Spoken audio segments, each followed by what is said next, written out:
Cendekiawan ini tak lain adalah Su Zongyu, yang bergabung dengan Sekte Tianshan bersama Limuran. Ia kini menjadi kultivator tahap tubuh sejati ketiga di Sekte Tianshan, selain Limuran dan Leng Bing'er. Su Zongyu menghela napas, aku cukup beruntung bisa naik ke tingkat berikutnya ketika masa hidupku hampir berakhir. Ini sudah merupakan keberuntungan besar bagiku. Dengan bakatku, aku khawatir aku tidak akan bisa membuat kemajuan lagi dalam hidup ini. Tapi kakak senior Li kira-kira seusia denganku, tetapi dia sudah menjadi kultivator hebat di tahap akhir tubuh sejati. Dia memiliki potensi yang besar. Limuran tersenyum tipis saudara Su, mengapa kau tidak merendahkan dirimu sendiri? Kultivator mana yang bisa maju ke tahap tubuh sejati tidak memiliki pemahaman dan karakter yang unggul.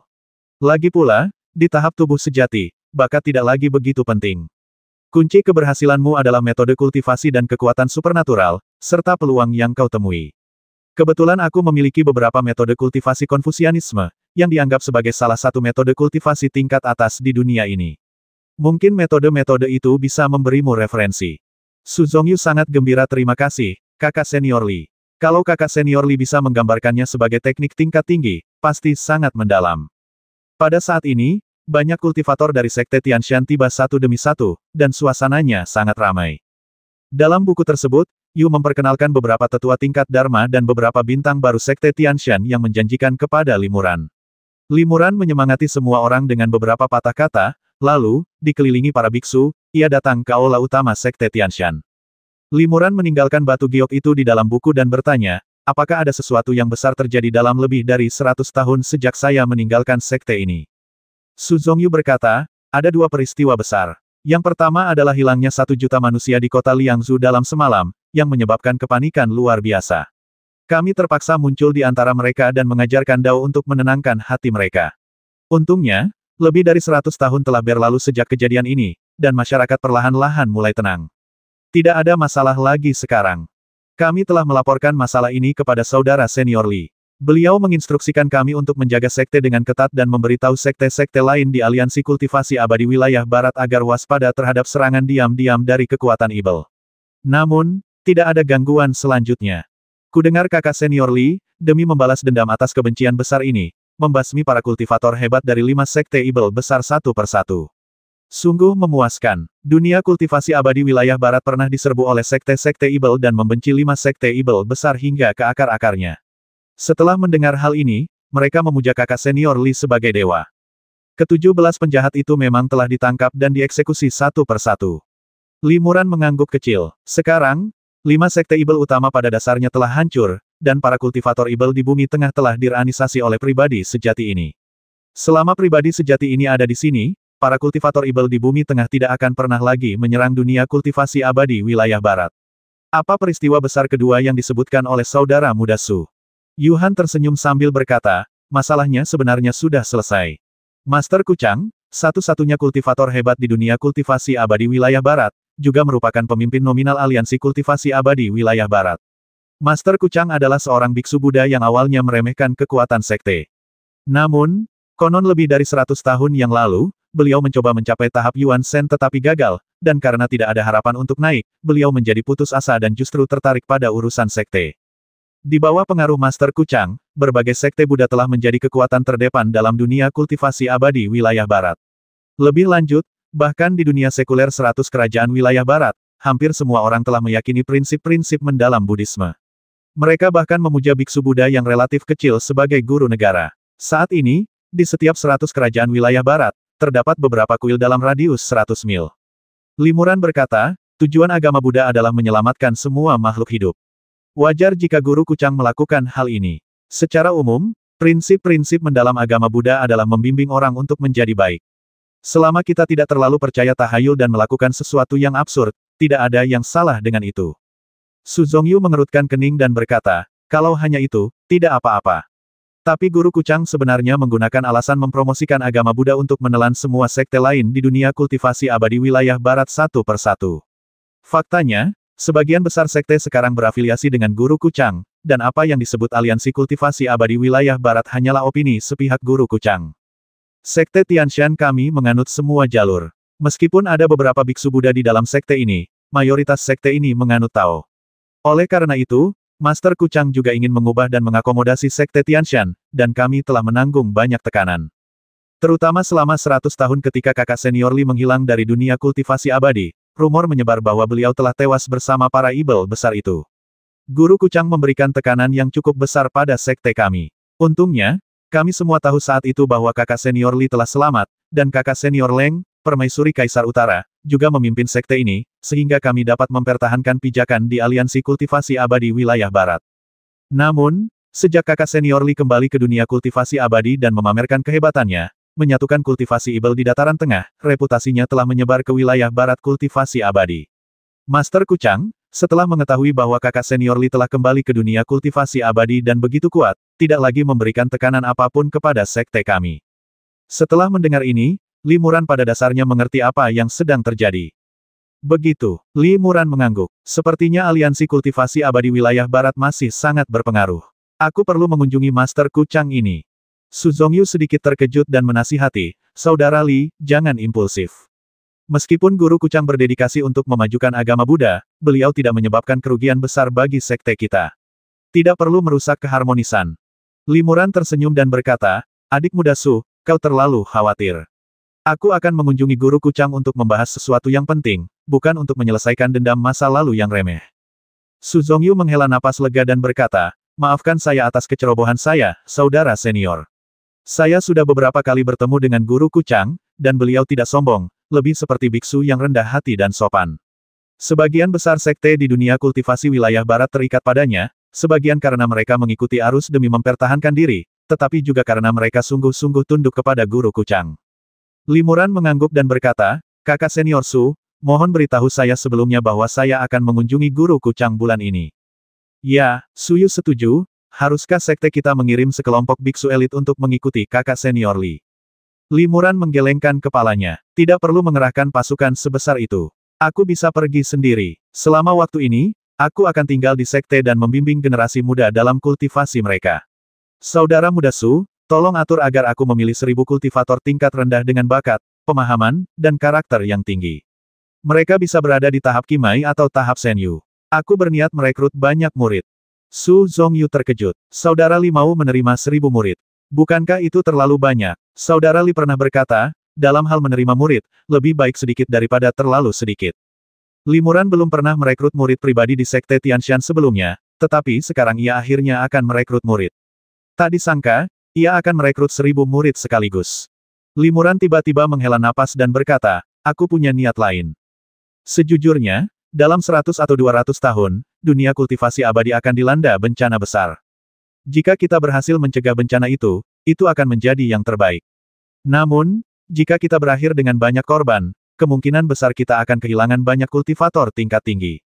Aku khawatir dunia kultivasi abadi tidak akan pernah pulih dan banyak teknik tingkat tinggi akan hilang.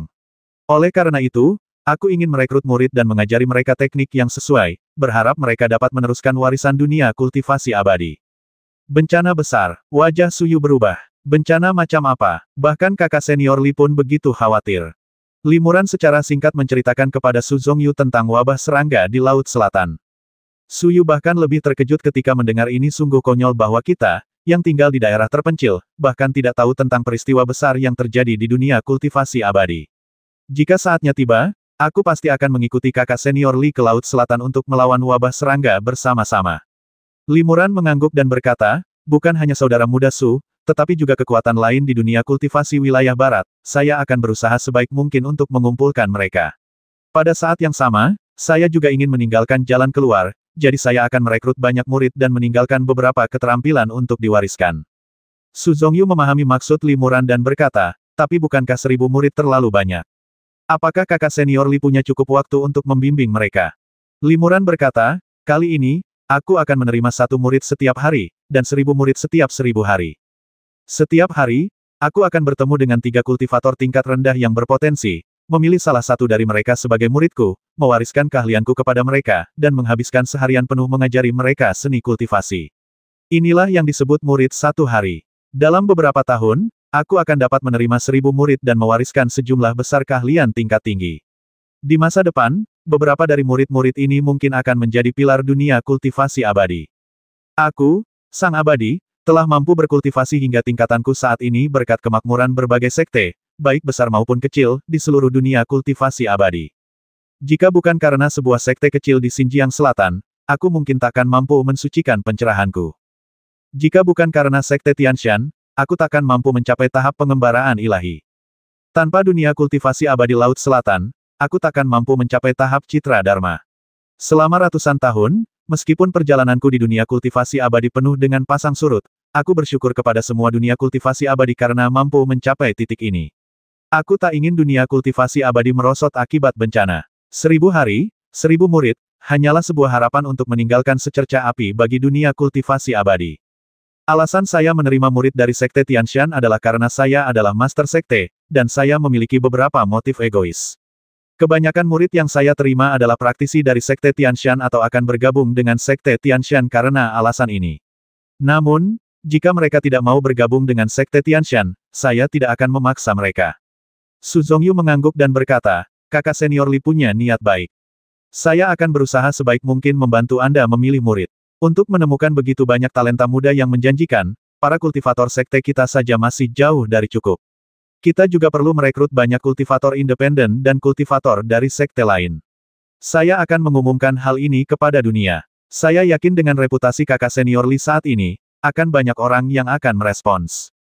Yu berspekulasi dalam buku tersebut bahwa pada saat itu, jumlah kultivator yang ingin menjadi murid guru limuran pasti akan beberapa kali lipat, bahkan puluhan kali lipat, lebih banyak daripada jumlah kultivator yang saat ini melayani. Pada saat itu, Sekte Tianshan juga dapat memanfaatkan kesempatan untuk merekrut sekelompok murid baru dan memperkuat fondasinya.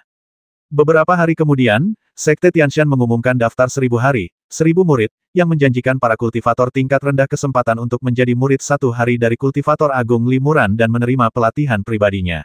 Daftar ini langsung menimbulkan kehebohan besar di dunia kultivasi, menarik para kultivator tidak hanya dari wilayah barat tetapi juga dari negara Middle Earth. Di suatu aula di Sekte Tianshan, 3 kultivator tingkat rendah berdiri berdampingan. Di antara ketiga kultivator ini, 2 berada di tahap Qi dan Meridian, dan yang lainnya berada di tahap awal Senyu. Ketiganya belum terlalu tua, yang termuda baru berusia 15 atau 16 tahun, dan yang tertua baru berusia awal 20-an. Ketiganya tampak sangat gugup, berdiri dengan kepala tertunduk, tidak berani bergerak, bahkan tidak berani bernapas karena, yang duduk di kursi utama di aula itu tidak lain adalah biksu besar limuran, pemimpin Sekte Tianshan, yang sangat populer beberapa tahun terakhir dan bahkan dikenal sebagai biksu nomor 1. Bisakah kalian bertiga masing-masing memberitahu saya mengapa kalian memilih untuk menekuni jalur kultivasi? Tanya limuran sambil tersenyum. Kultivator di tahap awal pengembaraan spiritual adalah yang pertama menjawab, senior, segala sesuatu memiliki daunnya masing-masing. Kultivasi adalah pencarian dao surgawi, pemahaman akan makna sejatinya, dan pencapaian kesatuan antara surga dan manusia. Ini akan menuntun pada keabadian dan kemahatauan. Inilah pencarianku seumur hidup. Limuran mengangguk dan tersenyum tanpa mengatakan apapun. Kultivator Qi dan Meridian berusia 17 atau 18 tahun itu berkata, senior, saya awalnya mulai berkultivasi untuk balas dendam.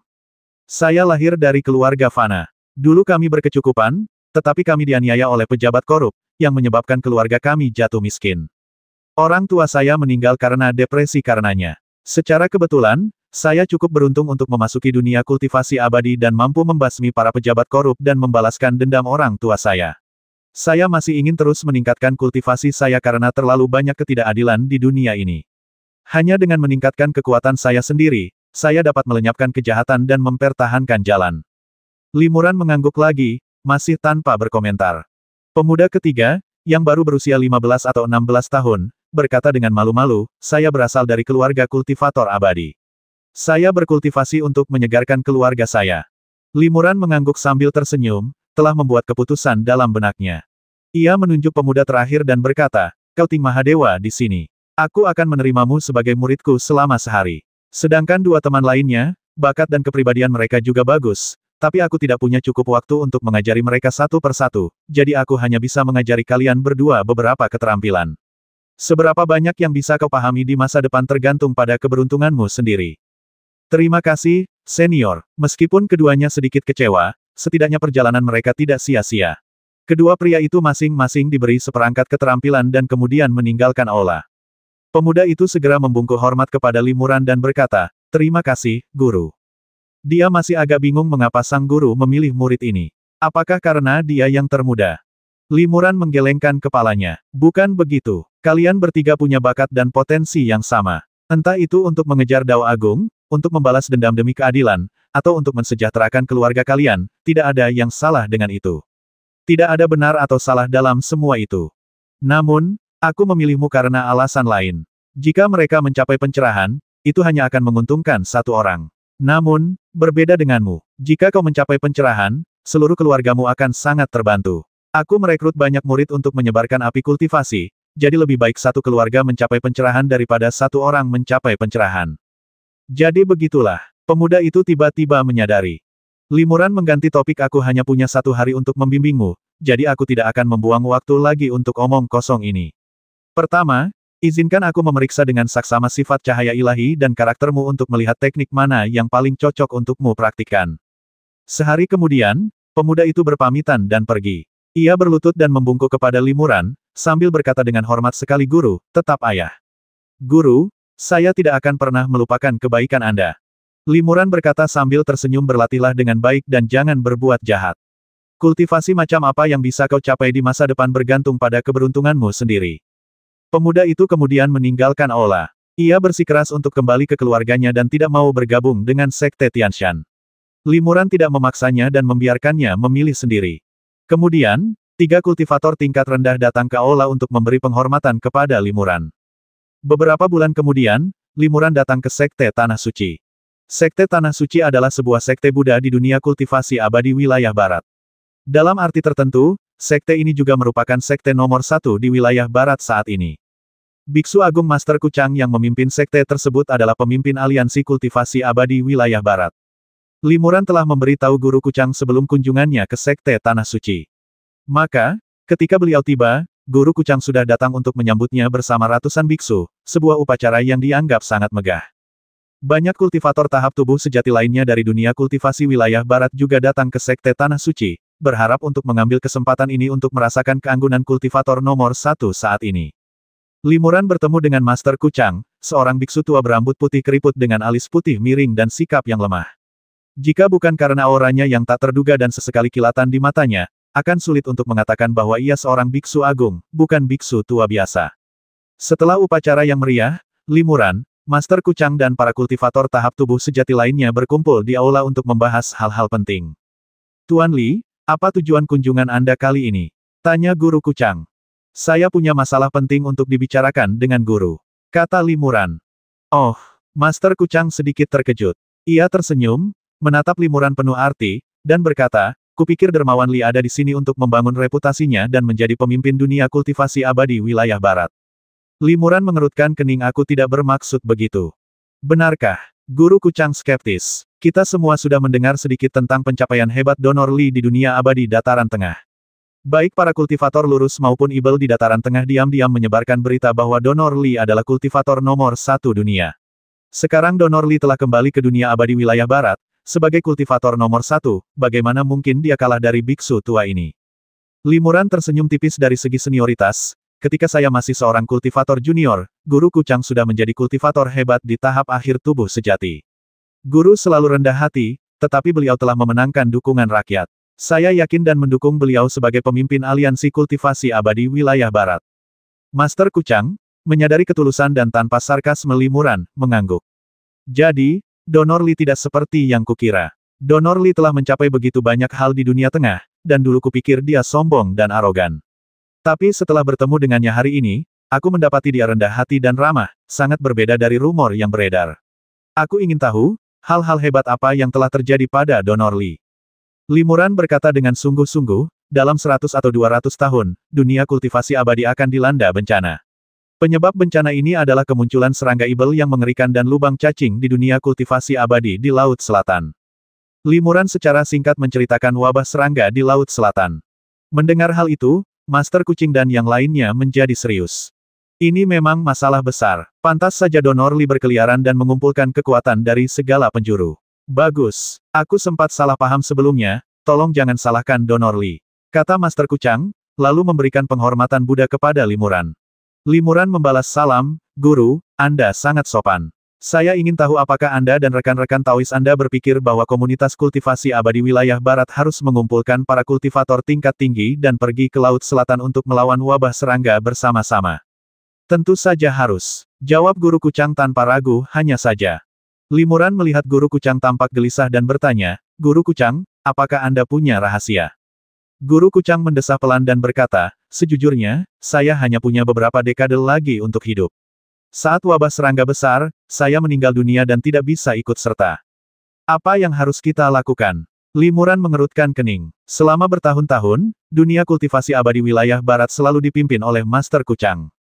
Jika Master maju, beliau dapat dengan mudah memanggil para kultivator tingkat tinggi wilayah barat untuk melawan wabah serangga. Tetapi jika Master tidak ada di sini, saya khawatir kekompakan dunia kultivasi abadi wilayah barat akan sangat berkurang. Guru Kucang mendesah, selama bertahun-tahun, saya telah mengabdikan diri untuk memajukan agama Buddha. Sekarang saya kelelahan baik fisik maupun mental. Para pendatang baru ini telah menjadi begitu luar biasa. Sudah waktunya untuk mundur dan membiarkan mereka yang lebih bijaksana mengambil alih. Apa maksud guru? Para kultivator lain yang hadir tampaknya menyadari maksud Guru Kucang dan bertanya satu demi satu. Guru Kucang berkata, saya bermaksud melepaskan posisi pemimpin aliansi kultivasi abadi wilayah barat dan menyerahkannya kepada Tuan Li. Dengan reputasi Tuan Li sebagai kultivator nomor 1, beliau adalah pemimpin yang sah dan saya yakin tidak akan ada yang keberatan. Begitu Tuan Li menjadi pemimpin, beliau tentu akan dapat mengumpulkan semua kultivator di wilayah barat untuk bersama-sama melawan wabah serangga. Namun, biksu tua ini masih berharap bisa bertukar beberapa jurus dengan Donor Li untuk melihat apakah kekuatan Donor Li benar-benar tak terduga seperti yang dikabarkan. Limuran mengerutkan kening. Tuan, apakah Anda benar-benar akan melakukan ini? Masa hidup Anda pendek, dan kekuatan Anda akan menurun karenanya, sehingga semakin tidak tepat bagi Anda untuk menggunakan mana terlalu banyak. Sementara itu, saya sedang dalam masa prima, dan saya ingin memanfaatkan Anda. Peluang Anda untuk menang tidak terlalu tinggi. Master Kucang mengangguk dan berkata, saya mengerti. Tapi jika saya tidak bertukar beberapa jurus dengan Dermawan Li, saya tidak akan pernah puas. Saya harus mencobanya. Melihat pihak lain bertekad untuk melakukannya, Limuran setuju kalau begitu, kita berdua tidak perlu bertanding secara terbuka. Mengapa tidak mencari kesempatan untuk beradu pendapat secara pribadi, dengan tujuan bertukar pikiran, terlepas dari menang atau kalah? Bagus sekali. Guru Kucang mengangguk sedikit pada Limuran dengan rasa terima kasih.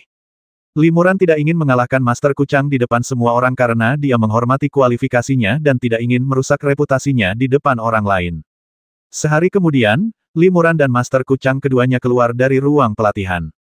Guru Kucang berkata dengan penuh emosi, generasi baru ini memang tangguh. Aku telah mengerahkan segenap kemampuanku, tetapi Dermawan Li telah mengatasinya dengan mudah. Kekuatannya memang jauh lebih unggul daripada milikku. Limuran berkata dengan tergesa-gesa, Guru, Anda sungguh baik hati. Berbagai kekuatan magis yang Anda tunjukkan juga memperluas wawasan saya. Khususnya, Yuan Senzu dan kekuatan magis yang Anda kembangkan telah sangat bermanfaat bagi saya. Setelah keduanya bertukar beberapa patah kata pujian, Guru Kucang tiba-tiba berkata dengan santai, Donor Li, jangan salahkan saya karena terlalu banyak bicara. Bagi seorang kultivator hebat seperti saya, tidak mudah untuk mencapai tingkat ini sekarang. Namun, jika kita tidak dapat maju lebih jauh dan mencapai alam yang lebih tinggi, pada akhirnya, semuanya akan sia-sia. Ambil contoh saya mencapai tahap tubuh sejati akhir pada usia 700 tahun, tetapi selama ratusan tahun setelah itu, saya telah berusaha mencapai tahap roh primordial dan naik ke alam roh, tetapi saya tidak pernah berhasil. Sekarang, saya akan meninggal, tetapi jika dipikir-pikir, saya telah menghabiskan sebagian besar hidup saya dalam pengasingan. Selain beberapa keberhasilan kecil dalam menyebarkan agama Buddha di usia lanjut, saya telah menjalani hidup lebih dari 1000 tahun, dan yang mengejutkan, saya tidak meninggalkan apapun lagi. Di usiamu saat ini, Tuan Li dianggap sangat muda di antara para biksu agung, tetapi jika kau tidak bisa naik ke surga di masa depan, aku khawatir seperti biksu tua ini, semua impianmu akan sia-sia. Guru Kucang mendesah, jalan menuju keabadian itu seperti berlayar melawan arus jika kau tidak maju, kau akan mundur. Sehebat apapun masa lalumu, selama kau gagal mencapai hasil yang tepat, kau pasti akan kembali ke titik awal jiwamu akan tercerai-berai dan kau akan memasuki siklus reinkarnasi. Biksu-biksu hebat seperti kami, yang mampu memanggil angin dan hujan serta menjelajahi dunia, sudah seperti setengah dewa di mata manusia biasa. Namun, menghadapi siklus hidup dan mati, kami tak berdaya melawan. Seberapa berbedakah biksu tua ini, yang akan segera wafat, dengan manusia biasa yang sedang sekarat? Setelah Limuran mengucapkan selamat tinggal kepada Guru Kucang, desahan tak berdaya Guru Kucang masih terngiang di telinganya. Meskipun Limuran telah diberkahi keberuntungan, telah mencapai tahap tubuh sejati akhir sebelum berusia 600 tahun, kekuatannya tak tertandingi, melampaui semua orang, dan bahkan membuatnya mendapatkan reputasi sebagai kultivator terhebat.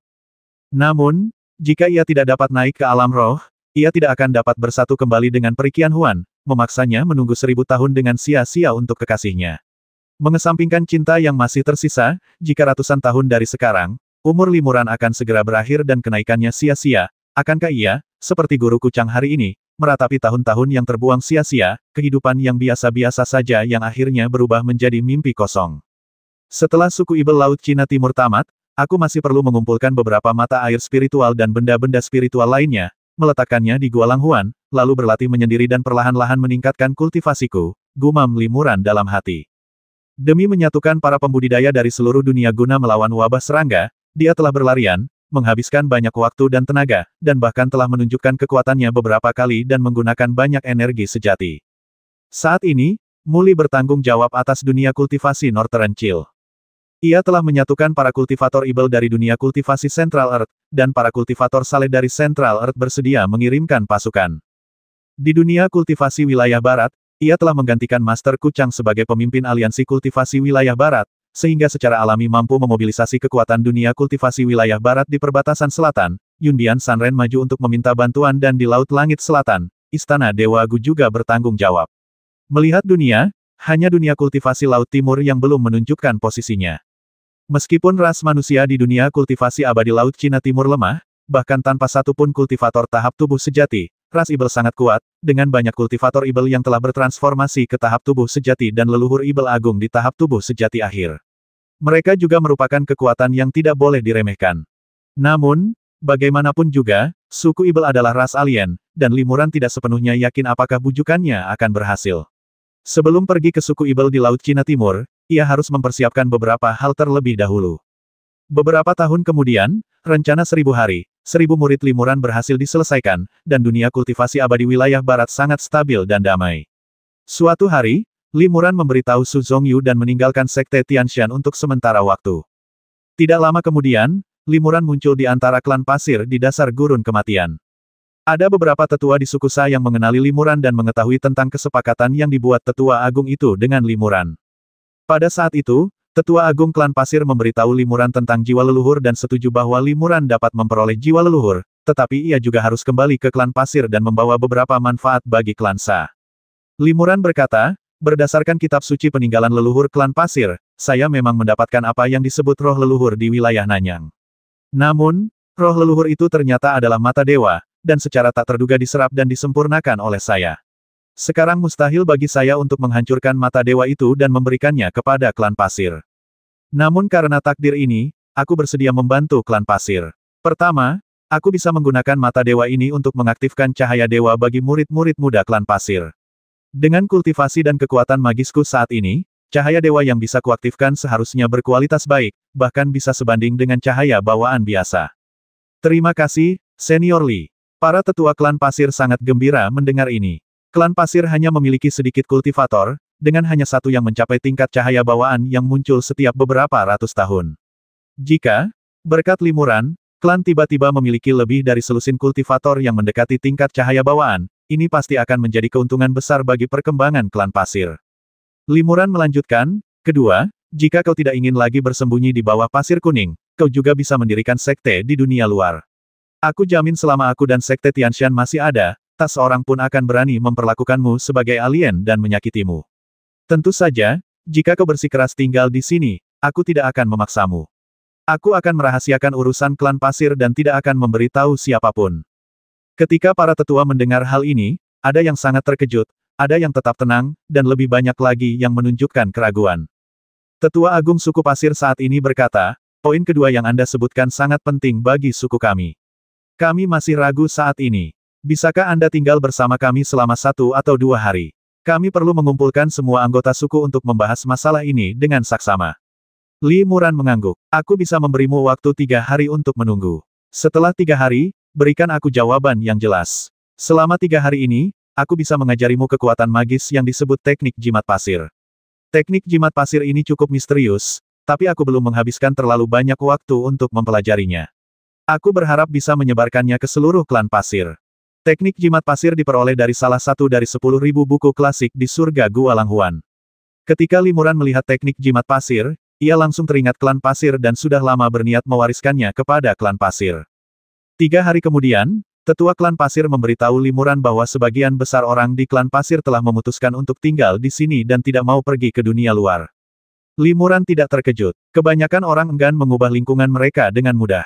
Sekalipun mereka tahu bahwa situasi saat ini tidak baik, selama lingkungan saat ini masih dalam batas toleransi, mereka akan berusaha semaksimal mungkin untuk bersikap toleran dan enggan mengambil risiko menerima lingkungan yang benar-benar baru. Tentu saja, dari sudut pandang Limuran, jika klan pasir tidak berubah, kemunduran bertahap mereka tak terelakkan. Jika mereka melewatkan kesempatan ini hari ini, akan semakin sulit bagi mereka untuk tumbuh dan berkembang di masa depan. Limuran tahu bahwa akan sulit untuk mengubah pikiran semua orang, dan dia tidak berhak membuat keputusan untuk suku Sa, jadi dia tidak berusaha membujuk mereka banyak dan segera meninggalkan suku Sa setelahnya. Beberapa bulan kemudian, awan putih tiba-tiba muncul dari udara tipis di atas lautan biru yang luas, dan kemudian sesosok muncul darinya. Itu adalah Limuran. Ini Laut Cina Timur. Limuran mengamati laut di sekitarnya dan menemukan bahwa warna air di sini sedikit lebih terang daripada Laut Cina Selatan, dan angin lautnya terasa lebih lembab. Limuran mengidentifikasi arahnya dan terus terbang ke arah timur. Tidak lama kemudian, ia melihat sebuah perahu nelayan di lautan luas. Perahu nelayan itu panjangnya hanya sekitar 10 kaki, dan tampak seperti titik kecil dari langit, tetapi kekuatan spiritual Limuran begitu kuat sehingga ia segera merasakan fluktuasi energi vital yang lemah di perahu nelayan itu.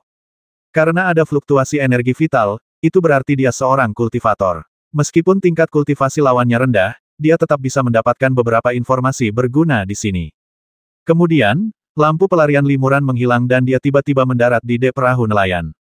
Ketika beberapa tukang perahu melihat pemuda berjubah Tao turun dari langit, mereka terkejut pada awalnya, namun kemudian berlutut dengan hormat, memanggilnya Guru Abadi. Kemudian, seorang pria parubaya berusia 30-an bergegas keluar dari di atas dan membungkuk dalam-dalam kepada Limuran. Saya tidak tahu Anda akan datang, senior. Maaf saya tidak menyambut Anda. Mohon maafkan saya. Limuran melirik pria parubaya itu dan menyadari bahwa ia baru berada di tahap tengah kultivasi Qi dan Meridian. Sejak mencapai tahap tubuh sejati, Limuran lebih banyak berinteraksi dengan para kultivator tingkat tinggi dari segala penjuru, dan sudah bertahun-tahun tidak pernah bertemu dengan murid-murid tingkat rendah seperti itu. Selama 1000 hari dan 1000 murid, Limuran hanya berinteraksi dengan generasi muda yang berpotensi besar dan berkualifikasi baik. Kultivator tingkat rendah biasa seperti pria parubaya di depannya, yang sudah tidak muda lagi dan kultivasinya rendah, jarang berkesempatan berbincang dengan sosok hebat seperti Limuran. Limuran bertanya, siapakah kamu dan mengapa kamu berada di perahu nelayan manusia biasa? Pria parubaya itu menjawab, saya seorang kultivator biasa dari Pulau Muyu, yang disewa oleh pemilik perahu nelayan ini sebagai master abadi. Monster laut tingkat rendah terkadang muncul di wilayah laut ini, dan jika bertemu satu pun, manusia fana tak berdaya melawannya. Saya telah menguasai beberapa sihir dan kekuatan magis, jadi saya bisa melawan beberapa. Begitu, Limuran mengangguk. Tawaran seorang manusia biasa tidak akan terlalu tinggi. Fakta bahwa pria parubaya ini mau menerima tawaran seorang manusia biasa menunjukkan bahwa kemampuannya sendiri cukup biasa saja. Di mana tempat paling makmur di dunia budidaya abadi Laut Cina Timur? Tahukah kau cara menuju ke sana? Tanya Limuran lagi.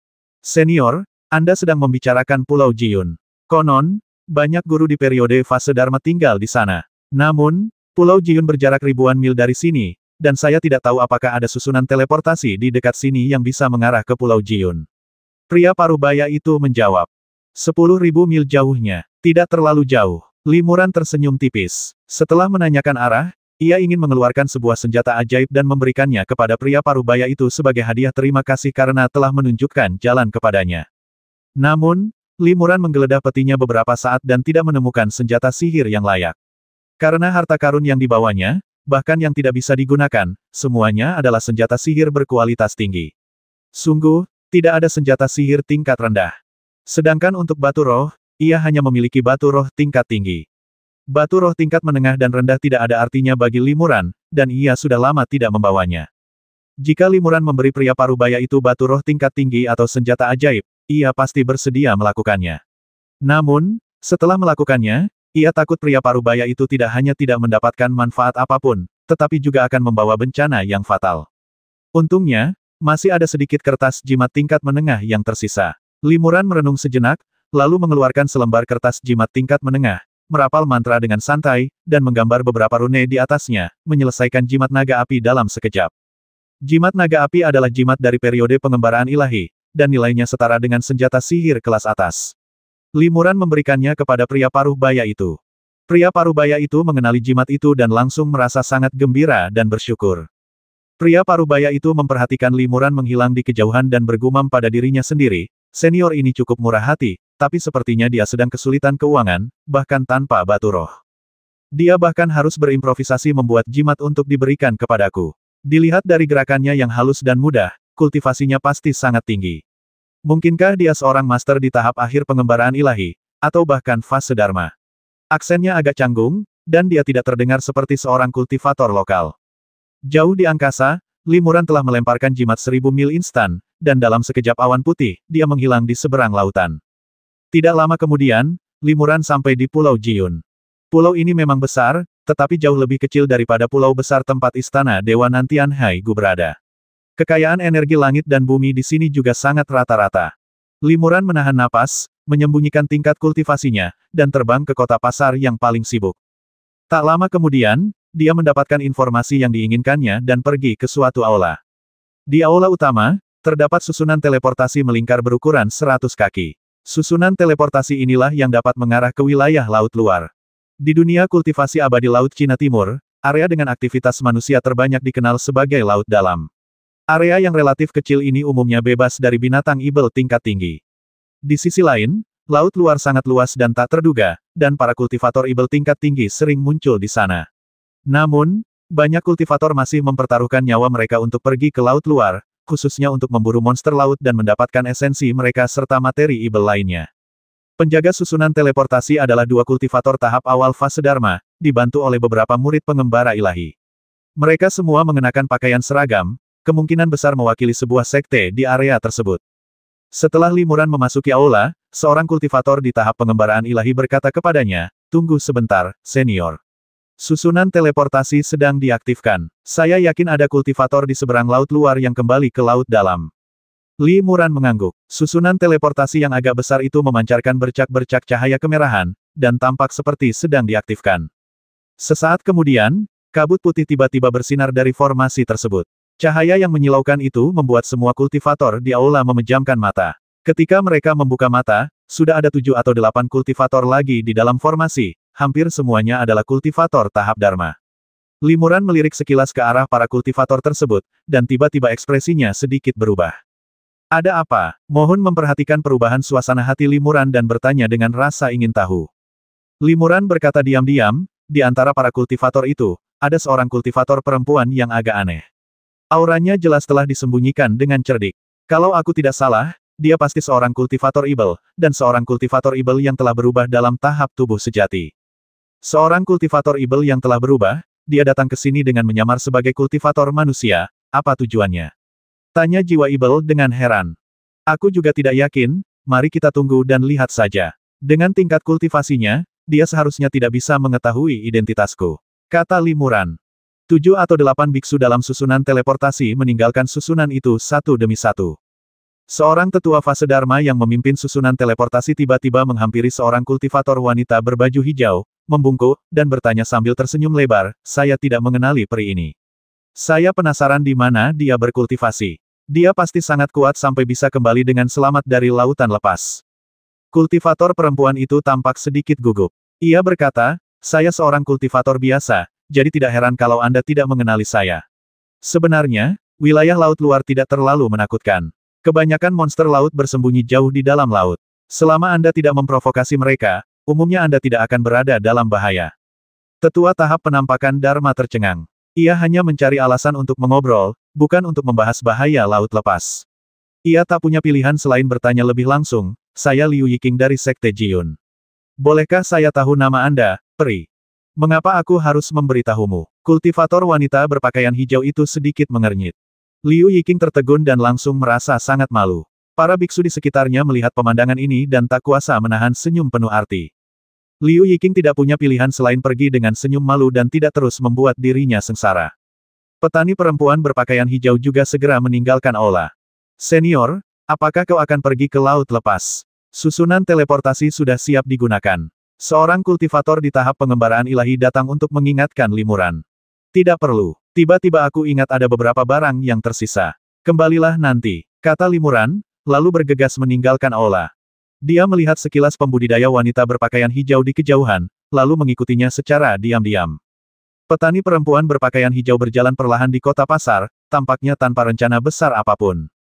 Yang membuat Limuran semakin penasaran adalah bahwa kultivator wanita ini acuh tak acuh terhadap beberapa toko harta karun dan senjata sihir, tetapi sangat tertarik pada beberapa toko yang khusus menjual perhiasan dan pakaian untuk kultivator wanita. Setiap kali melihatnya, ia akan masuk cukup lama dan membeli beberapa barang. Bagaimanapun, Limuran adalah seorang kultivator laki-laki, jadi ia mengganggu pemandangan ketika memasuki toko-toko ini. Ia terpaksa mengatakan bahwa ia datang ke sana untuk memilih beberapa hadiah untuk rekannya. Namun, agar tidak menarik perhatian orang lain, Limuran tidak mengikuti mereka ke setiap toko, melainkan hanya menunggu dengan tenang di luar toko. Setelah sebagian besar hari, kultivator wanita berpakaian hijau itu tidak menunjukkan kelainan apapun dan tampaknya tidak mempunyai niat buruk apapun. Langit mulai gelap, tetapi lampu-lampu di pasar masih terang benderang. Tiba-tiba, petani perempuan berbaju hijau itu melirik ke sekelilingnya dan segera melangkah ke sudut terpencil. Limuran mendapat ide dan segera mengikutinya. Kau mengikuti peri ini seharian. Apa niatmu? Kultivator perempuan berbaju hijau itu tiba-tiba berbalik dan bertanya dengan suara lembut. Namun, dia tidak melihat apapun, dan tidak ada sosok apapun di belakangnya. Kultivator perempuan berbaju hijau terkejut. Hei, aku jelas merasakan kehadirannya mengikutiku tadi, kok dia menghilang tanpa jejak begitu dia berbalik. Bahkan keberadaannya pun tidak tersisa. Ternyata peri itu telah menemukanku. Sebuah bayangan hitam tiba-tiba melintas di depan wanita berbaju hijau itu, dan sosok Limuran pun muncul. Siapa kau? Seorang kultivator di tahap Dharma tidak punya kemampuan bersembunyi secanggih itu. Tanya kultivator perempuan berpakaian hijau itu dengan ekspresi berubah. Limuran tersenyum tipis. Aku bukan kultivator fase Dharma, begitu pula peri. Setidaknya aku kultivator manusia, tapi sayangnya, peri itu bukan manusia. Kultivator wanita berpakaian hijau itu langsung ketakutan. Ia bertanya dengan panik, siapakah kau, rekan Taois? Teknik penyembunyian auraku begitu kuat sehingga bahkan kultivator tubuh sejati biasa pun tak mampu menembusnya. Hanya kultivator hebat di tahap akhir tubuh sejati yang mampu menembusnya. Limuran berkata dengan serius, saya Limuran, dan saya memang seorang kultivator hebat. Ternyata ada seorang kultivator hebat di antara umat manusia di Laut Cina Timur. Gumam kultivator perempuan berpakaian hijau itu dengan takjub, kukira tak ada satupun kultivator tahap tubuh sejati di antara umat manusia. Limuran berkata, kalau tidak salah, peri itu pasti seorang kultivator ibel dari klan Naga Laut Cina Timur. Sejujurnya, aku berencana mengunjungi Raja Naga Agung di Istana Naga Laut Cina Timur. Aku sangat menghargai bimbingan peri itu. Kultivator wanita berpakaian hijau itu mengerutkan kening dan bertanya, rekan Taois, mengapa kau pergi ke Istana Naga? Limuran menjawab, saya berasal dari alam kultivasi abadi di bumi pusat. Saya memiliki masalah yang sangat penting, menyangkut keselamatan miliaran nyawa, baik manusia maupun ibel, di dunia ini. Saya perlu membicarakannya dengan Raja Naga Agung. Kultivator wanita berjubah hijau itu terdiam sejenak, lalu berkata, aku bisa memberitahumu perkiraan lokasi Istana Naga. Namun, aku tidak bisa menemanimu. Lagi pula, kuharap setelah kau bertemu dengan Raja Naga, kau tidak akan memberitahu mereka bahwa kau telah bertemu denganku.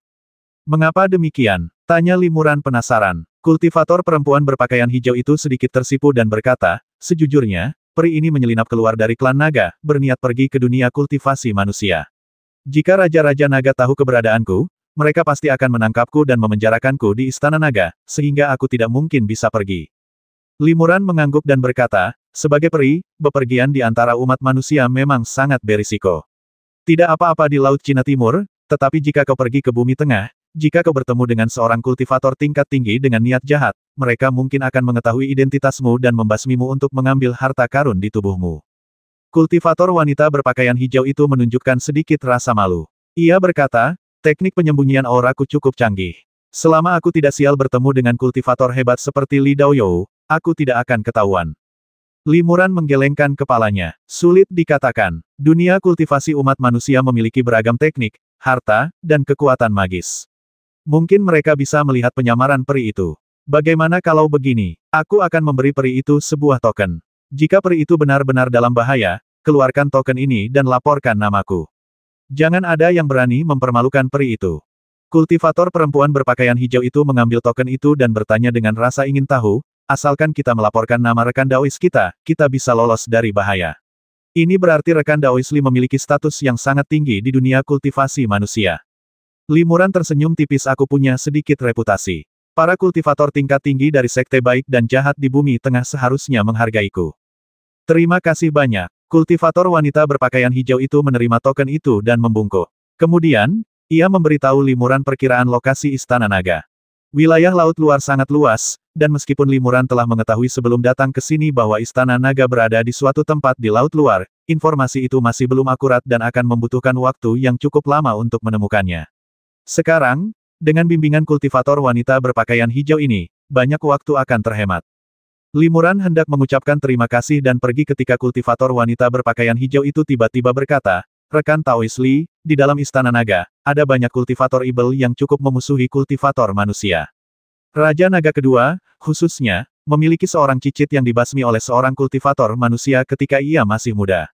Ia menyimpan kebencian yang mendalam terhadap umat manusia karena hal ini. Jika bukan karena ikatan tak tertulis antara manusia dan ibel, ia pasti sudah memusnahkan semua manusia di laut dalam Laut Cina Timur sejak lama. Rekan Taois Li, berhati-hatilah saat kau pergi ke Istana Naga sendirian." "Terima kasih atas pengingatnya, peri." Limuran mengangguk penuh terima kasih. "Oh, benar," lanjut kultivator perempuan berpakaian hijau itu, "teknik penyembunyian rekan Daois Li sungguh luar biasa. Aku ingin tahu apakah kau bisa mewariskannya kepada peri ini." Limuran tersenyum tipis. Kultivator perempuan dari klan ibel ini benar-benar tidak mengerti dunia. Bagaimana mungkin dia meminta keahlian orang lain begitu dia bertemu dengannya? Ia berkata, "Kekuatan magis ini adalah kekuatan magis sekunder dari metode kultivasi utama yang kupelajari. Peri, kau adalah seorang kultivator ibel, dan tidak cocok bagimu untuk mempraktikkan metode ini. Namun, aku bisa memberimu sebuah jimat. Selama kau mengaktifkan jimat ini akan memiliki efek penyembunyian. Namun, jimat ini harus digunakan pada malam hari, tidak akan efektif jika digunakan pada siang hari." Sambil berbicara, Limuran mengeluarkan jimat malam tersembunyi dan memberikannya kepada pihak lain. Jimat tersembunyi malam ini adalah jimat eksklusif Limuran, dan jimat itu sangat berharga. Ia melihat bahwa wanita ibel ini berhati baik, dan meskipun mereka baru bertemu, hubungan mereka baik selama percakapan, jadi ia dengan murah hati memberikan jimat ini kepada wanita ibel itu. Kultivator wanita berjubah hijau itu dengan senang hati menerima jimat itu dan berkata, "Sesuai adat istiadat manusia, peri ini juga harus membalas budi. Manik emas ungu ini adalah mutiara laut dalam yang paling murni. Saya harap rekan Daois Li berkenan menerimanya." Mutiara emas ungu. Limuran tak kuasa menahan diri untuk tidak terkejut. Bukankah itu obat suci legendaris untuk pemurnian tubuh? Kultivator perempuan berpakaian hijau itu tersenyum tipis. Menggiling manik emas ungu menjadi bubuk dan mencampurnya dengan herba spiritual tertentu memang bisa menghasilkan ramuan manik ungu, yang cukup bermanfaat bagi kultivasi tubuh ras ibelku. Namun, peri ini hanya menganggap manik emas ungu itu indah, jadi ia membuatnya menjadi jepit rambut manik ungu. "Rekan Daois Li bisa memberikannya kepada rekanmu." Sambil berbicara, kultivator wanita berpakaian hijau mengeluarkan kotak giok dari dadanya dan menyerahkannya kepada Limuran. Limuran mengambil kotak giok itu dan membukanya. Ternyata benar, di dalamnya terdapat sebuah tusuk gigi giok bermotif naga. Tusuk gigi giok itu berbentuk naga keberuntungan yang sedang memegang mutiara. Mutiara ungu keemasan di mulut naga itu adalah mutiara laut dalam terbaik mutiara ungu keemasan. Menurut legenda, hanya monster kerang tingkat 9 ke atas yang dapat memadatkan manik-manik emas ungu berkualitas ini. Monster kerang tingkat 9 hidup di dasar laut, jarang menunjukkan keberadaannya, dan sulit ditemukan.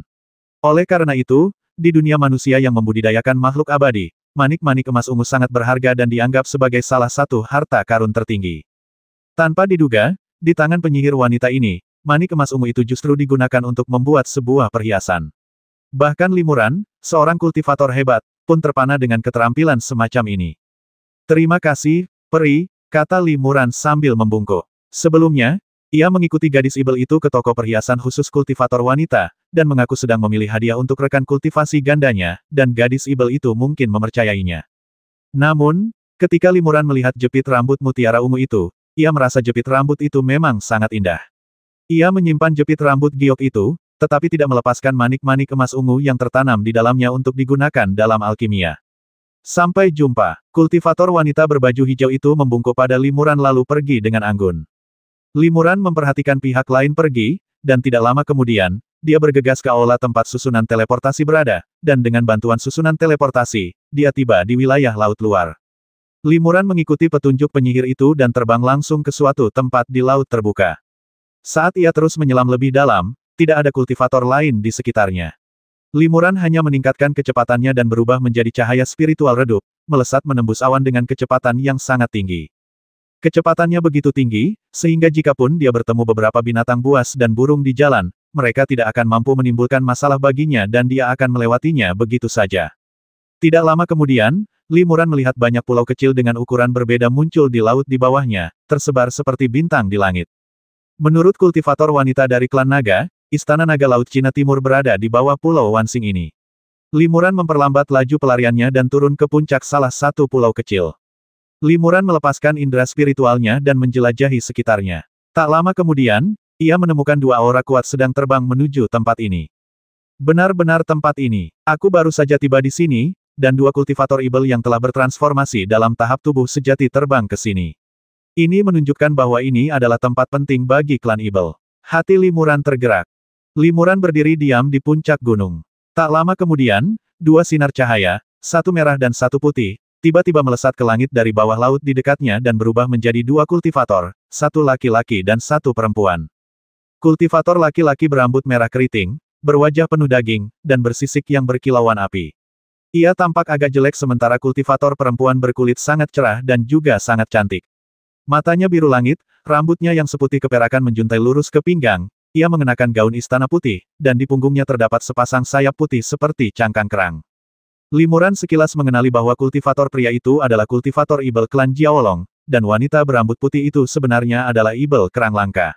Keduanya adalah kultivator Ibel yang telah bertransformasi, dan kultivasi mereka tidak terlalu tinggi, hanya pada tahap awal kultivasi tubuh sejati mereka.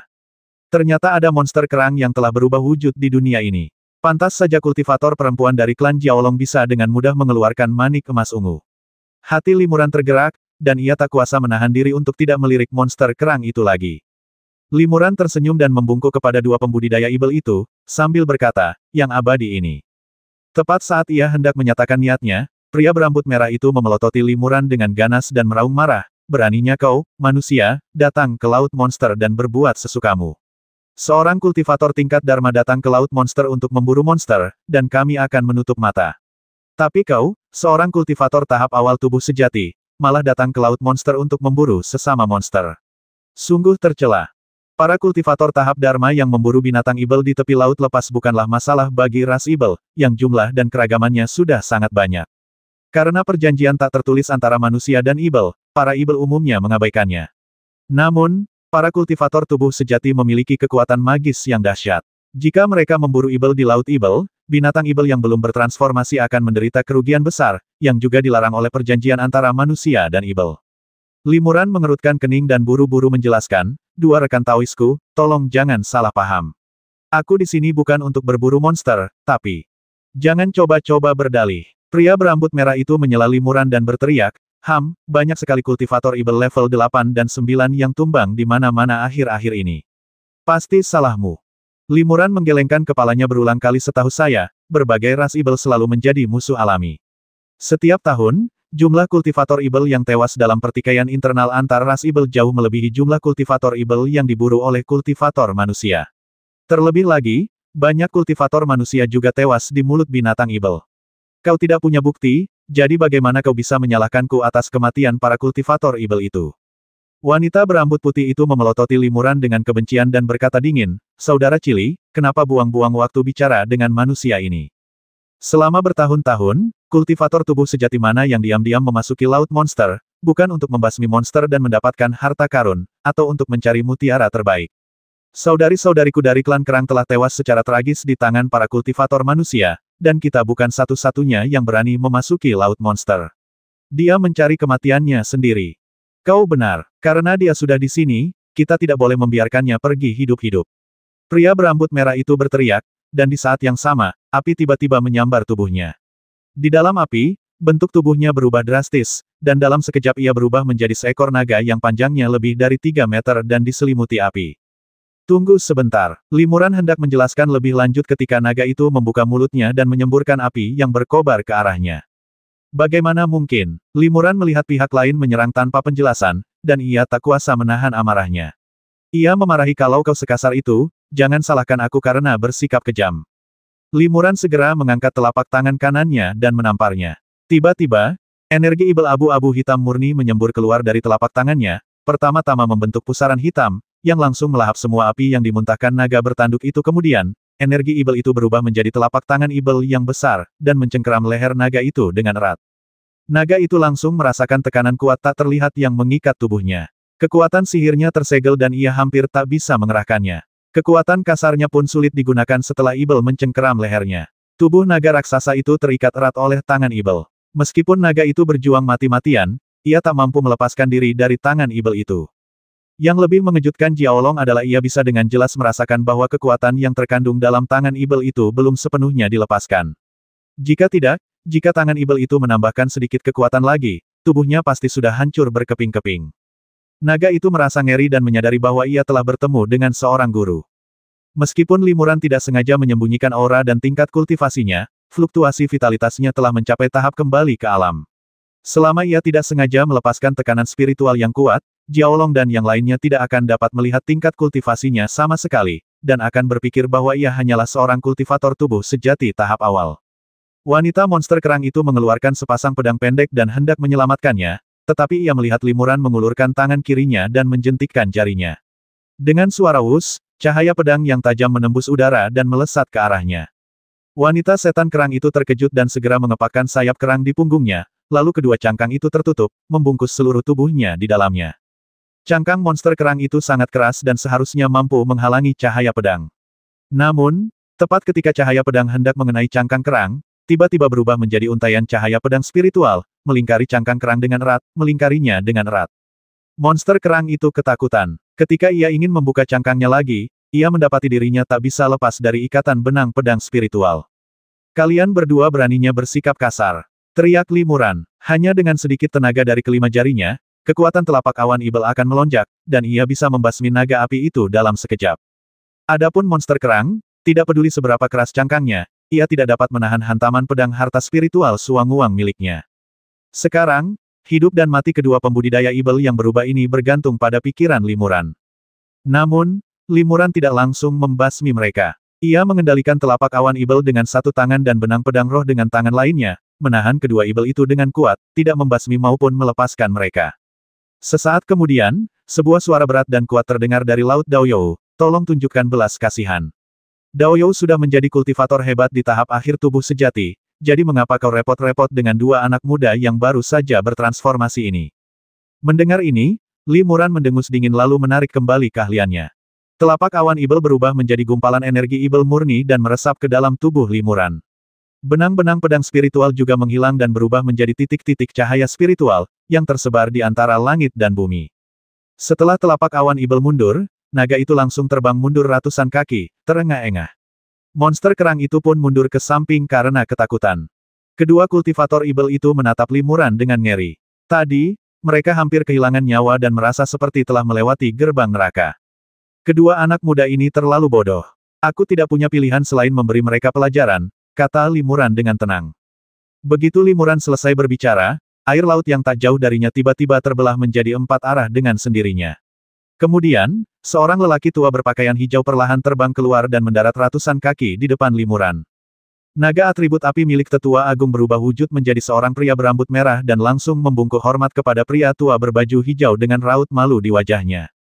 Ketika wanita ibel kerang itu melihat lelaki tua itu, ekspresinya langsung berubah menjadi sangat kagum. Ia membungkuk dan berkata, "Salam, Raja Naga Agung." Pria tua berbaju hijau itu mendengus dingin dan memarahi kedua pria itu, "Mengapa kalian tidak berterima kasih kepada sesama Taois dari umat manusia ini karena telah menunjukkan belas kasihan? Jika Taois ini berniat membasmi kalian tadi, kalian pasti sudah binasa sekarang." Ya, pria berambut merah dan wanita ibel kerang itu membungkuk hormat kepada Limuran dan berkata, "Kami tidak tahu identitasmu dan meminta maaf karena telah menyinggungmu. Terima kasih karena tidak membasmi kami. Karena ini salah paham, biarkan saja." Limuran melambaikan tangannya, enggan membahasnya lagi. Ia membungkuk kepada lelaki tua berbaju hijau itu dan berkata, kau pasti Raja Naga Agung dari klan monster Laut Timur. Aku Limuran, dari klan manusia Middle Earth. Aku datang ke Laut Monster hari ini untuk mengunjungi Raja Naga dan membicarakan sesuatu yang penting dengannya. Jadi, rekan Daois Li, Raja Naga Agung membalas sapaan itu dan berkata dengan rasa ingin tahu, sudah bertahun-tahun aku tidak mengunjungi umat manusia. Aku bahkan tidak tahu kalau ada guru seperti rekan Daois Li di dunia tengah. Kira-kira, ada hal penting apa yang ingin dibicarakan rekan Daois Li denganku? Limuran mengeluarkan 2 not transmisi suara dari dadanya, menjentikkan jarinya, dan menyerahkannya kepada pihak lain, sambil berkata, rekan Raja Naga Tao, begitu kau mendengar pesan dalam not transmisi suara ini, kau akan mengerti secara garis besar. Raja Naga Agung mengambil catatan transmisi suara dengan ragu dan mengaktifkan salah satunya. Kemudian, suara berat seorang kultivator Ibel paruh baya terdengar darinya. Ternyata dia adalah rekan Daois Niu, Raja Ibel dari klan Kui Niu di suku Ibel Bumi Tengah. Aku pernah bertemu dengannya bertahun-tahun yang lalu. Raja Naga mengangguk dan bergumam. Setelah selesai mendengarkan pesan yang ditinggalkan Raja Ibel Banteng, ekspresinya sedikit berubah. Ia melirik Limuran dan segera mengaktifkan jimat transmisi suara kedua. Hah! Raja Naga Agung terkejut. Suara yang dipancarkan jimat transmisi suara ini ternyata berasal dari sepupu jauhku. Sepupu ini sedang berkultivasi di Laut Selatan. Aku tidak menyangka rekan Daois Li benar-benar mengenalnya. Sepupu yang disebutkan oleh Raja Naga Agung tentu saja adalah Raja Naga Emas di Laut Selatan. Limuran sudah lama berniat datang ke suku Ibel Laut Cina Timur untuk melobi suku Ibel agar melawan wabah serangga, jadi ia sengaja meminta Raja Naga Emas dan Raja Ibel Banteng, pembudidaya Ibel Bumi Tengah, untuk meninggalkan pesan ini. Dengan begitu, akan lebih mudah untuk membuktikan tujuan dan identitasnya. Setelah mendengar pesan dari 2 catatan transmisi suara, Raja Naga Agung tampak serius. Dia mendesah pelan dan bergumam, aku tak pernah menyangka hal sebesar ini akan terjadi di dunia kultivasi abadi. Limuran bertanya, bagaimana menurutmu, rekan Raja Naga Daois? Di dunia kultivasi manusia, baik itu wilayah dingin utara dan perbatasan selatan, wilayah barat dan laut langit selatan, maupun faksi-faksi Saleh dan Ibel di dataran tengah, mereka semua akan bekerja sama untuk menghadapi bencana ini. Jika rekan Raja Naga Daois juga dapat mengirimkan pasukan Ibel yang besar untuk mendukung kita, peluang kita untuk selamat dari bencana ini akan sangat meningkat. Raja Naga merenung sejenak, tetapi tidak langsung mengungkapkan pendapatnya. Ia tersenyum tipis dan berkata, rekan Daois Li, Anda datang dari jauh. Silakan beristirahat sejenak di Istana Naga. Mengenai masalah penting ini, saya juga akan membahasnya dengan saksama dengan ketua klan dan beberapa rekan Daois sebelum mengambil keputusan. Rekan Daois Li, silakan. Terima kasih atas kesabaranmu. Limuran mengangguk dan mengikuti Raja Naga terbang menuju permukaan laut tertentu. Raja Naga terbang di bawah laut. Kemanapun ia lewat, air laut mengelak ke samping, membentuk lorong. Melihat pemandangan ini, Limuran tak kuasa menahan diri untuk tidak terkejut. Kekuatan Raja Naga Agung ini juga sangat mendalam. Teknik penangkal air yang ia gunakan, meskipun hanya mantra tingkat tinggi biasa yang dikaitkan dengan air, dirapalkan tanpa meninggalkan jejak. Kekuatannya terus-menerus tetapi tidak terekspos. Semuanya alami, sesuai dengan apa yang disebut prinsip Tao-Tao mengikuti alam dan alam tertinggi. Tampaknya bukan hanya kekuatan Raja Naga Agung ini yang telah kembali ke keadaan semula, tetapi kekuatan magisnya yang dikaitkan dengan air juga berada di puncaknya. Kekuatannya tak terduga. Limuran mendesah dalam hati dan segera mengikuti Raja Naga Agung, terbang menyusuri lorong menuju kedalaman laut. Di belakang mereka, air laut dengan cepat memenuhi lorong itu lagi. Semakin dalam kami menyelam, air laut di sekitar kami menjadi gelap gulita dan kami hampir tidak dapat melihat apapun. Namun, setelah menyelam 1000 kaki lebih dalam, lingkungan sekitarnya perlahan menjadi berwarna-warni. Dari kejauhan, Limuran samar-samar melihat garis besar sebuah istana besar seluas tak kurang dari 1000 hektar. Tidak lama kemudian, Limuran mengikuti Raja Naga ke pintu masuk istana bawah laut. Cakram giok istana naga memancarkan fluoresensi yang cemerlang, menerangi dunia bawah laut ini. Banyak pembudidaya Ibel dari berbagai jenis berenang di sekitarnya, membentuk kota bawah laut yang aneh. Inilah Istana Naga di Laut Cina Timur. Benar-benar megah dan luar biasa, seperti yang dikabarkan, puji Limuran lantang. Dia pernah melihat Istana Naga di Laut Selatan sebelumnya, tetapi dibandingkan dengan Istana Naga di Laut Cina Timur sebelumnya, ukurannya kurang dari 1/10-nya. Di pintu masuk Istana Naga, terdapat 16 biksu bertubuh dan berekor ikan, mengenakan baju besi berat, dan tinggi lebih dari 3 meter. Masing-masing dari mereka memegang senjata sihir raksasa seperti kapak raksasa dan tombak panjang, dan mereka dibagi menjadi 2 baris untuk menjaganya. Melihat Limuran menatap para penjaga dengan rasa ingin tahu, Raja Naga Agung tersenyum dan berkata, mereka adalah para biksu duyung. Para duyung dan naga sebenarnya adalah cabang dari suku Wa, ras yang sangat kuno. Konon, suku Wa muncul satu generasi sebelum umat manusia. Suku Wa telah hidup di dasar laut selama beberapa generasi, dan kini jumlah mereka sangat sedikit. Selama ribuan tahun, suku Wa selalu bergantung pada suku Jiaolong kami, menjadi penjaga dan orang kepercayaan kami yang handal. Limuran mengangguk. Ia telah mendengar sedikit tentang suku Wa. Bahkan ada rumor bahwa cabang suku Wa muncul dari dasar laut, hidup di darat, dan akhirnya berevolusi menjadi ras manusia. Namun, pernyataan ini belum tentu benar. Konon, umat manusia mewarisi wujud fisik seorang dewa sejati. Oleh karena itu, banyak kultivator percaya bahwa umat manusia adalah ras yang diciptakan oleh para dewa sejati yang kuat berdasarkan wujud fisik mereka sendiri. Silakan, Raja Naga Agung mengundang Limuran ke Istana Naga. Ia tersenyum dan berkata, Istana Naga Laut Cina Timur ini telah berdiri selama 10.000 tahun, tetapi hanya sedikit kultivator manusia yang berhasil memasukinya. Menurut catatan, rekan Daoisli adalah kultivator manusia ke-19 yang memasuki Istana Naga Laut Cina Timur sejak didirikan. Ia juga satu-satunya kultivator manusia di dunia kultivasi abadi saat ini yang telah memasuki Istana Naga Matahari. Saya merasa terhormat, kata Limuran sambil tersenyum, saya dengar Istana Naga Laut Cina Timur kaya akan harta karun dan tak tertandingi di dunia. Hari ini saya beruntung bisa datang ke Istana Naga Laut Cina Timur dan akhirnya bisa memperluas wawasan saya. Ngomong-ngomong, tanya Limuran penasaran, kapan terakhir kali seorang kultivator manusia memasuki Istana Naga? Raja Naga Agung terdiam sejenak, lalu berkata, "Yah, itu lebih dari 1000 tahun yang lalu." Saat itu, Taoist Tianxuan, yang dikenal sebagai kultivator nomor 1 dunia, diundang oleh saya untuk tinggal di Istana Naga selama 3 bulan. Kami berbincang-bincang dengan sangat menyenangkan. Benarkah? Limuran terkejut. Taoist Tianxuan sepertinya tidak menceritakan hal ini kepada kultivator lain. Raja Naga Agung mengangguk dan berkata, Taoist Tianxuan berjanji kepadaku untuk tidak memberi tahu kultivator lain tentang Istana Naga. Dia telah menepati janjinya di dunia kultivasi manusia, jadi dia dianggap sebagai orang yang menepati janjinya. Limuran mengerti dan berkata sambil tersenyum, jangan khawatir, rekan Raja Naga Taois. Aku tidak akan menyebarkan apa yang kulihat dan kudengar di Istana Naga ke dunia para kultivator abadi. Raja Naga Agung tersenyum tipis. Tentu saja aku tidak khawatir tentang ini. Sebagai seorang kultivator hebat di tahap akhir tubuh sejati, mudah bagiku untuk tutup mulut.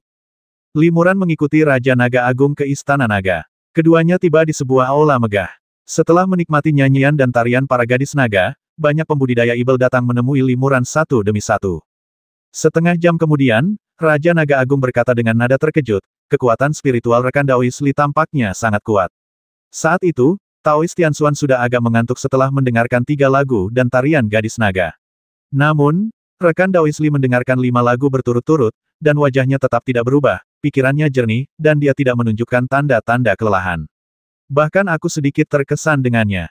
Limuran tersenyum dan berkata, sejujurnya, aku pernah mendengar nyanyian gadis-gadis naga di Istana Naga Laut Selatan di Laut Selatan Laut Langit Selatan, jadi aku agak ragu. Kalau aku baru pertama kali mendengarnya, mungkin aku sudah tertidur. Begitu, Raja Naga Agung mengangguk pelan. Nyanyian gadis naga memang sangat bermanfaat untuk menenangkan pikiran, tapi hanya untuk kultivator tingkat tinggi seperti kita. Jika kita sering mendengarkannya, efeknya akan semakin lemah, dan akhirnya tidak terasa. Setelah beberapa saat, beberapa pembudidaya ibel tingkat tinggi datang ke aula satu demi satu, dan Raja Naga memperkenalkan mereka kepada Limuran satu persatu. Di antara mereka ada 2 kultivator dari klan Jiaolong, yang juga berada pada tahap akhir kultivasi tubuh sejati mereka. Rekan Daoisli, di dalam klan kita, ada 4 Raja Ibel Agung di tahap akhir tubuh sejati, kata Raja Naga Agung. Ia menunjuk seorang pria parubaya berambut merah acak-acakan dan berkata, ini tetua keempat Ciyun. Pemuda di tahap awal tubuh sejati yang baru saja dikalahkan oleh rekan Daoisli adalah keponakan kakak keempat.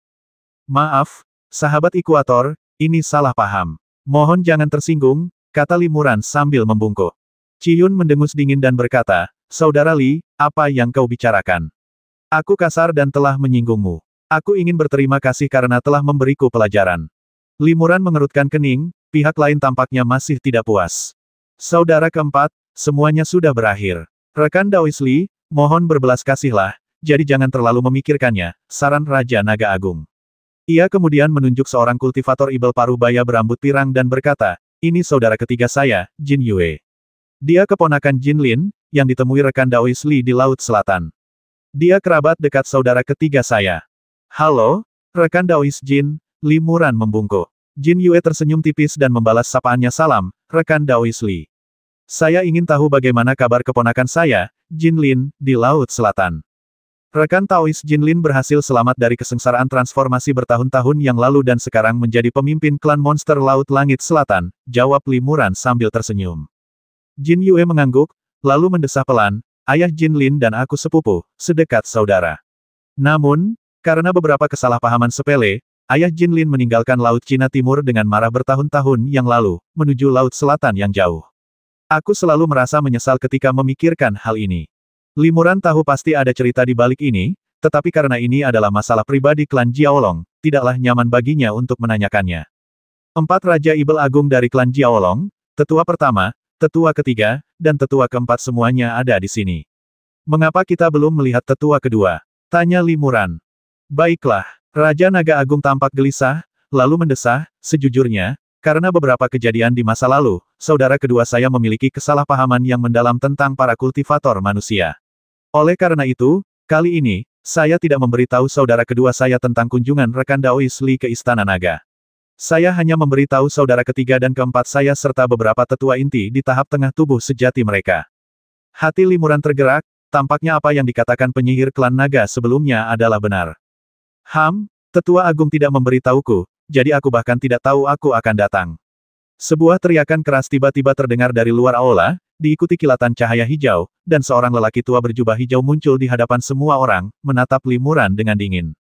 Jadi, kau seorang kultivator hebat di tahap akhir tubuh sejati. Pantas saja kau berani memasuki Istana Naga sendirian, kata lelaki tua berjubah hijau itu dengan dingin. Bukankah Yang Mulia sudah mendengar bahwa selama lebih dari 1000 tahun, tak ada satupun kultivator manusia yang berhasil memasuki Istana Naga dalam radius 10.000 mil yang selamat. Pria tua berjubah hijau ini juga seorang kultivator hebat di tahap akhir tubuh sejati, jelas merupakan Raja Naga kedua. Tatapan dan nadanya dipenuhi dengan niat membasmi, dan ancaman dalam kata-katanya juga sangat kentara. Limuran malah tertawa, alih-alih marah Raja Naga kedua, apa kau mengancamku? Meskipun ini Istana Naga Laut Cina Timur, sebelum kau bicara sembarangan, sebaiknya kau cari tahu dulu identitas pihak lain. Identitas, bukankah itu hanya kultivator hebat? Raja Naga kedua mencibir, ada 4 kultivator hebat di Istana Naga yang telah berlatih selama lebih dari 3000 tahun.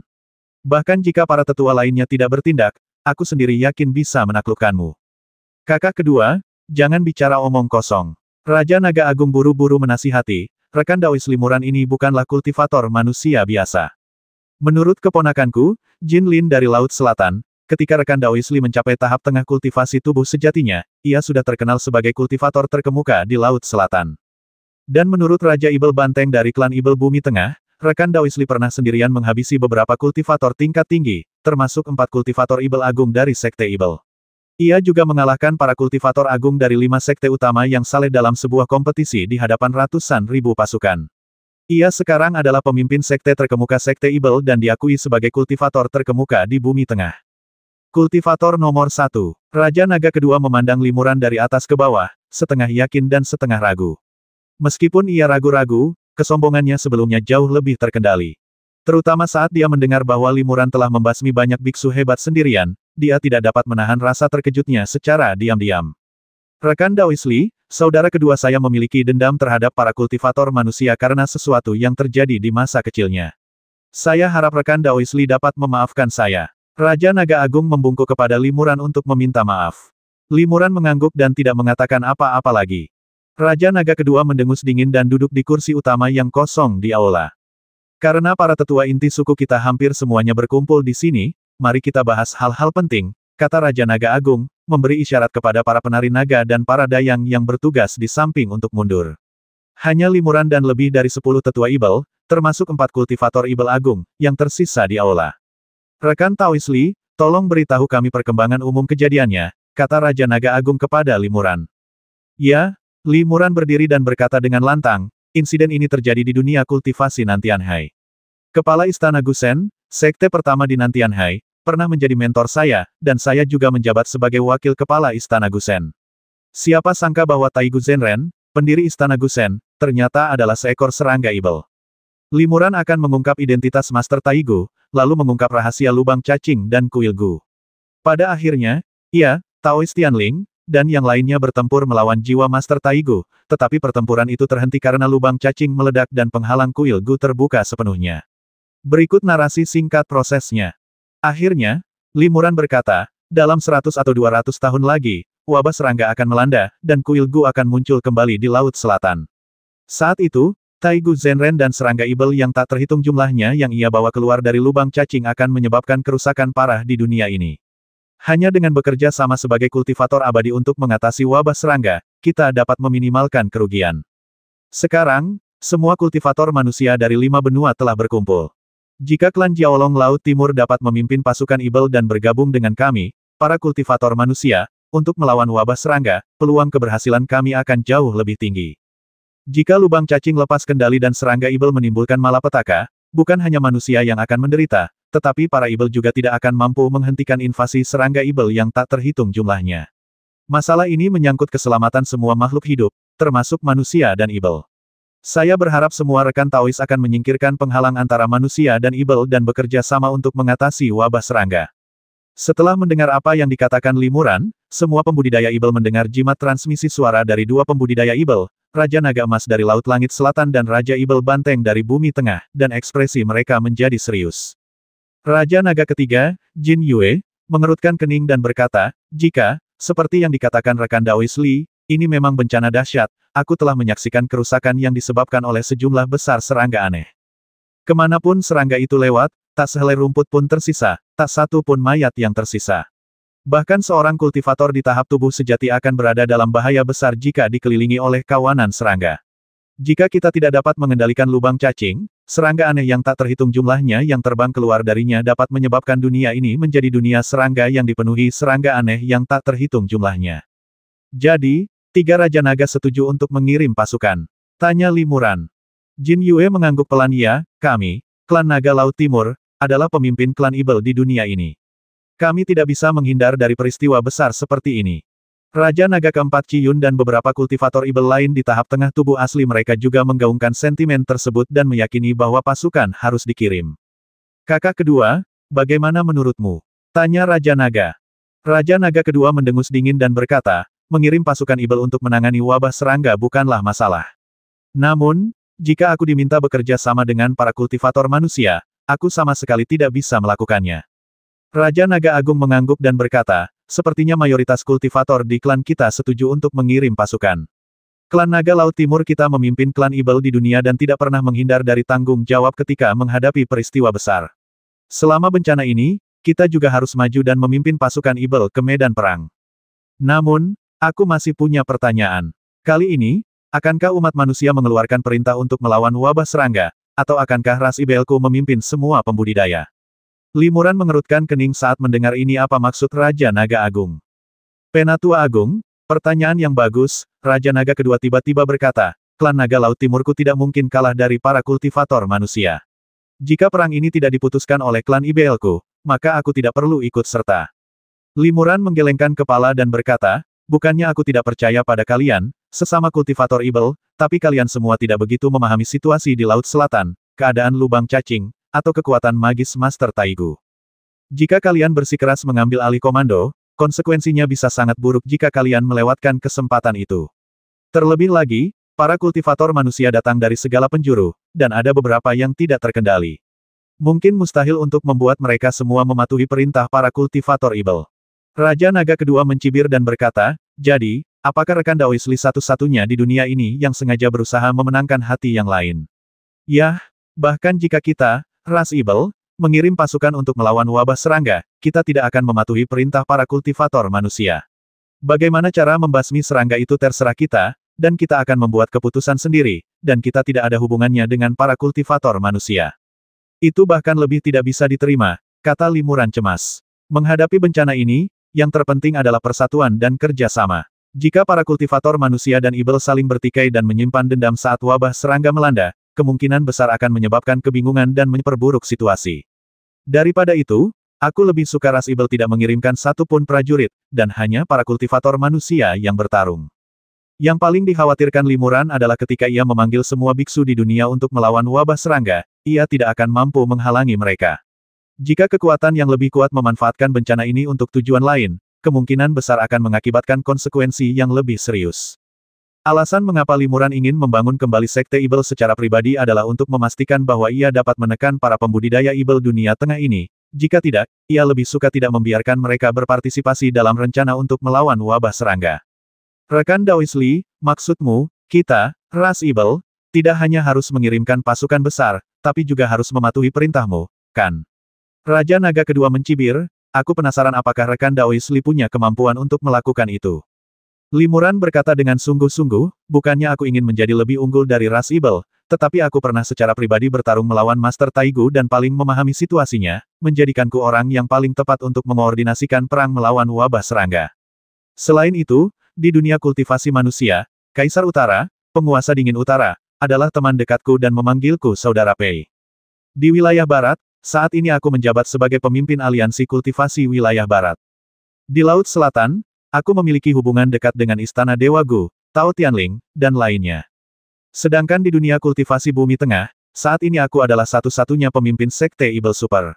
Di wilayah Nanyang, aku membantu para kultivator Saleh Bumi Tengah memadamkan rencana jahat beberapa Ibel besar dari 5 Sekte Ibel besar, dan aku memiliki hubungan baik dengan beberapa kultivator hebat dari Sekte-Sekte Saleh. Secara keseluruhan, aku memang lebih tepat untuk mengordinasikan masalah ini daripada rekan-rekan kultivator IBL-ku. Mendengar ini, Raja Naga Agung tersenyum tipis. Jadi, rekan Daois Li memiliki begitu banyak identitas yang terhormat. Rasanya tidak berlebihan jika dikatakan bahwa rekan Daois Li adalah kultivator manusia nomor 1 di dunia. Rekan Daois Li telah berhasil berkembang pesat di dunia kultivasi manusia dan menjadi terkenal di seluruh dunia. Tentu saja, ia memiliki beberapa kualitas yang luar biasa. Namun, jika kita, para kultivator Ibel seperti saya, yakin dan bersedia menerima pengaturan rekan Daois Li secara keseluruhan, rekan Daois Li mungkin harus menunjukkan kekuatan yang sesungguhnya agar lebih meyakinkan. Tiga Raja Naga mengangguk pelan dan berkata, memang benar kami tidak percaya pada rekan Daois Li, tetapi gelar pemimpin aliansi dan Master Sekte hanyalah gelar kosong. Jika kami tidak menyaksikan sendiri kekuatan rekan Daois Li, kami tidak akan tahu apakah rekan Daois Li mampu memimpin para kultivator manusia dan Ibel di dunia. Bagus sekali, Raja Naga kedua mengangguk berulang kali. Jika rekan Daois Li benar-benar cukup kuat untuk mengintimidasi beberapa dari kami, para kultivator Ibel hebat, kami bersedia bergabung dengan para kultivator manusia untuk melawan wabah serangga. Tetapi jika rekan Daois Li biasa-biasa saja, maka para kultivator manusia lainnya pasti lebih hina lagi. Kalau begitu, lebih baik kami para Ibel saja yang maju sendiri. Karena kultivator manusia sepertimu tidak berguna, mengapa kami harus bergabung denganmu? Apa maksud kalian, rekan-rekan Taois? Tanya Limuran dengan tenang. Raja Naga Agung berkata, tujuanku sangat sederhana. Aku ingin mengundang rekan Daois Li untuk bertanding dengan kami berempat, para kultivator Ibel Agung, untuk menguji kekuatan masing-masing pihak. Apapun hasilnya, klan Ibel kita tidak akan tinggal diam dan akan mengirimkan pasukan Ibel yang besar untuk melawan wabah serangga. Namun, jika kita menang, klan Ibel kita akan memimpin dalam melawan wabah serangga. Jika rekan Daois Li menang, maka rekan Daois Li akan memimpin. Juga, meskipun aku tidak akan mengklaim memiliki semua harta karun di dunia yang tersimpan di paviliun harta karun Istana Naga Laut Cina Timurku, itu merupakan puncak kerja keras klan Naga Laut Cina Timurku selama bertahun-tahun. Taois Li, setiap kali kau memenangkan pertandingan, kau bisa mengambil harta karun darinya. Bagaimana menurutmu, Taois Li? Limuran merenung sejenak, lalu berkata dengan lantang, aku datang ke Istana Naga di Laut Cina Timur tanpa niat bertempur. Namun, jika kau bersikeras, aku bersedia beradu tanding dengan kalian, sesama Ibel. Raja Naga Agung tersenyum tipis karena rekan Daois Li tidak keberatan, maka kita sepakat. Rekan Daois Li adalah kultivator nomor 1 umat manusia. Para kultivator Ibel dari ras kita yang berada di tahap tengah tubuh sejati secara alami tidak memenuhi syarat untuk melawan rekan Daois Li. Saudara keempat, mengapa kau tidak mengambil langkah pertama? Ya, Raja Naga keempat Qi Yun berdiri dan membungkuk pada Limuran. Rekan Taois Li, silakan. Limuran bertanya dengan ragu, apakah kita akan melakukannya di sini, di aula utama? Raja Naga Agung mengangguk dan berkata, setiap aula utama di Istana Naga dilengkapi dengan pembatas yang kuat, mirip dengan yang ada di ruang pelatihan. Selama pembatas itu dibuka, rekan Daois Li dapat dengan percaya diri melepaskan kekuatannya tanpa khawatir menghancurkan seluruh Istana Naga. Limuran tersenyum dan berkata, kalau begitu, aku akan bertarung sekuat tenaga. Namun, aku harus mengatakan ini sebelumnya Istana Naga di Laut Cina Timur sangat megah. Jika aku benar-benar merusaknya, aku tidak akan mampu membayar ganti rugi. Raja Naga Agung juga terkekeh, diam-diam terkesima. Kontes antar kultivator tubuh sejati tahap akhir adalah hal yang sangat serius, namun Limuran sedang ingin bercanda. Apakah dia benar-benar seyakin itu? Raja Naga Agung bertepuk tangan 3 kali berturut-turut dengan cepat, mungkin memberikan semacam perintah. Seketika, dinding-dinding di sekeliling aula perlahan-lahan mulai bersinar dengan lapisan-lapisan sinar cahaya yang tebal. Limuran melirik pembatasan di sekelilingnya, mengangguk sedikit, dan tidak terlalu ambil pusing. Pembatasan ini dapat menyerap dan menahan sejumlah besar serangan sihir, tetapi bukannya tidak dapat dipatahkan. Setidaknya menurut Limuran, jika ia menyerang pembatasan aula dengan sekuat tenaga, pembatasan itu dapat dipatahkan dalam sekejap mata. Limuran dan keempat Raja Naga melayang ke tengah aula. Para pembudidaya ibel lainnya terbang ke sudut-sudut aula dan menyaksikan pertempuran dengan tenang. Kompetisi antar kultivator tubuh sejati tahap akhir sangatlah jarang. Terutama karena Limuran, sang biksu agung, yang misterius, dikabarkan sebagai kultivator manusia terhebat di dunia. Hal ini menjadi perhatian khusus bagi para kultivator ibel. Limuran dan keempat Raja Naga saling memberi hormat, dan kompetisi segera dimulai. 4 Raja Naga membuka mulut mereka dan menyemburkan manik giok merah transparan seukuran kepalan tangan. Di atas manik merah itu, api spiritual yang redup dan berkilauan bersinar. Api spiritual ini, yang berkilauan dan jernih, tampak hidup, langsung menunjukkan sifatnya yang luar biasa. Manik Yuan Huo tingkat harta karun spiritual. Limuran sedikit terkejut. Yuan Huozu adalah harta karun yang sangat umum. Banyak kultivator yang mempraktikkan teknik atribut api membudidayakan harta karun magis serupa, dan kualitasnya sangat bervariasi. Namun, Yuan Huozu di hadapannya sebenarnya adalah harta karun spiritual. Ini adalah pertama kalinya Limuran melihat Yuan Huozu dengan kualitas setinggi itu. Untuk membudidayakan mutiara Yuan Huo tingkat harta karun roh, selain memiliki kekuatan magis yang kuat dan waktu yang cukup untuk mengolahnya, seseorang juga membutuhkan bahan baku berkualitas tinggi untuk menciptakan embrio mutiara Yuan Huo. Tampaknya harta karun Istana Naga Laut Cina Timur yang melimpah memang layak didapatkan. 4 Raja Naga mengulurkan jari-jari mereka dan menjentikkan mutiara api Yuan, yang tiba-tiba bersinar dengan api. Bercak-bercak api merah besar menyembur keluar darinya, dan dalam sekejap berubah menjadi lautan api yang berkobar, bergulung ke arah Limuran.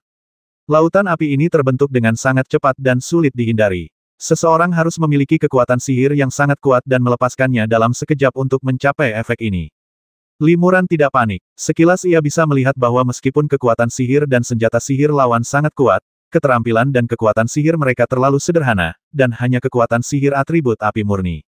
Bagi seorang kultivator hebat biasa, lautan api ini mungkin sangat sulit dilawan, tetapi bagi Limuran, menghadapi satu mantra atribut api adalah tugas yang sangat mudah.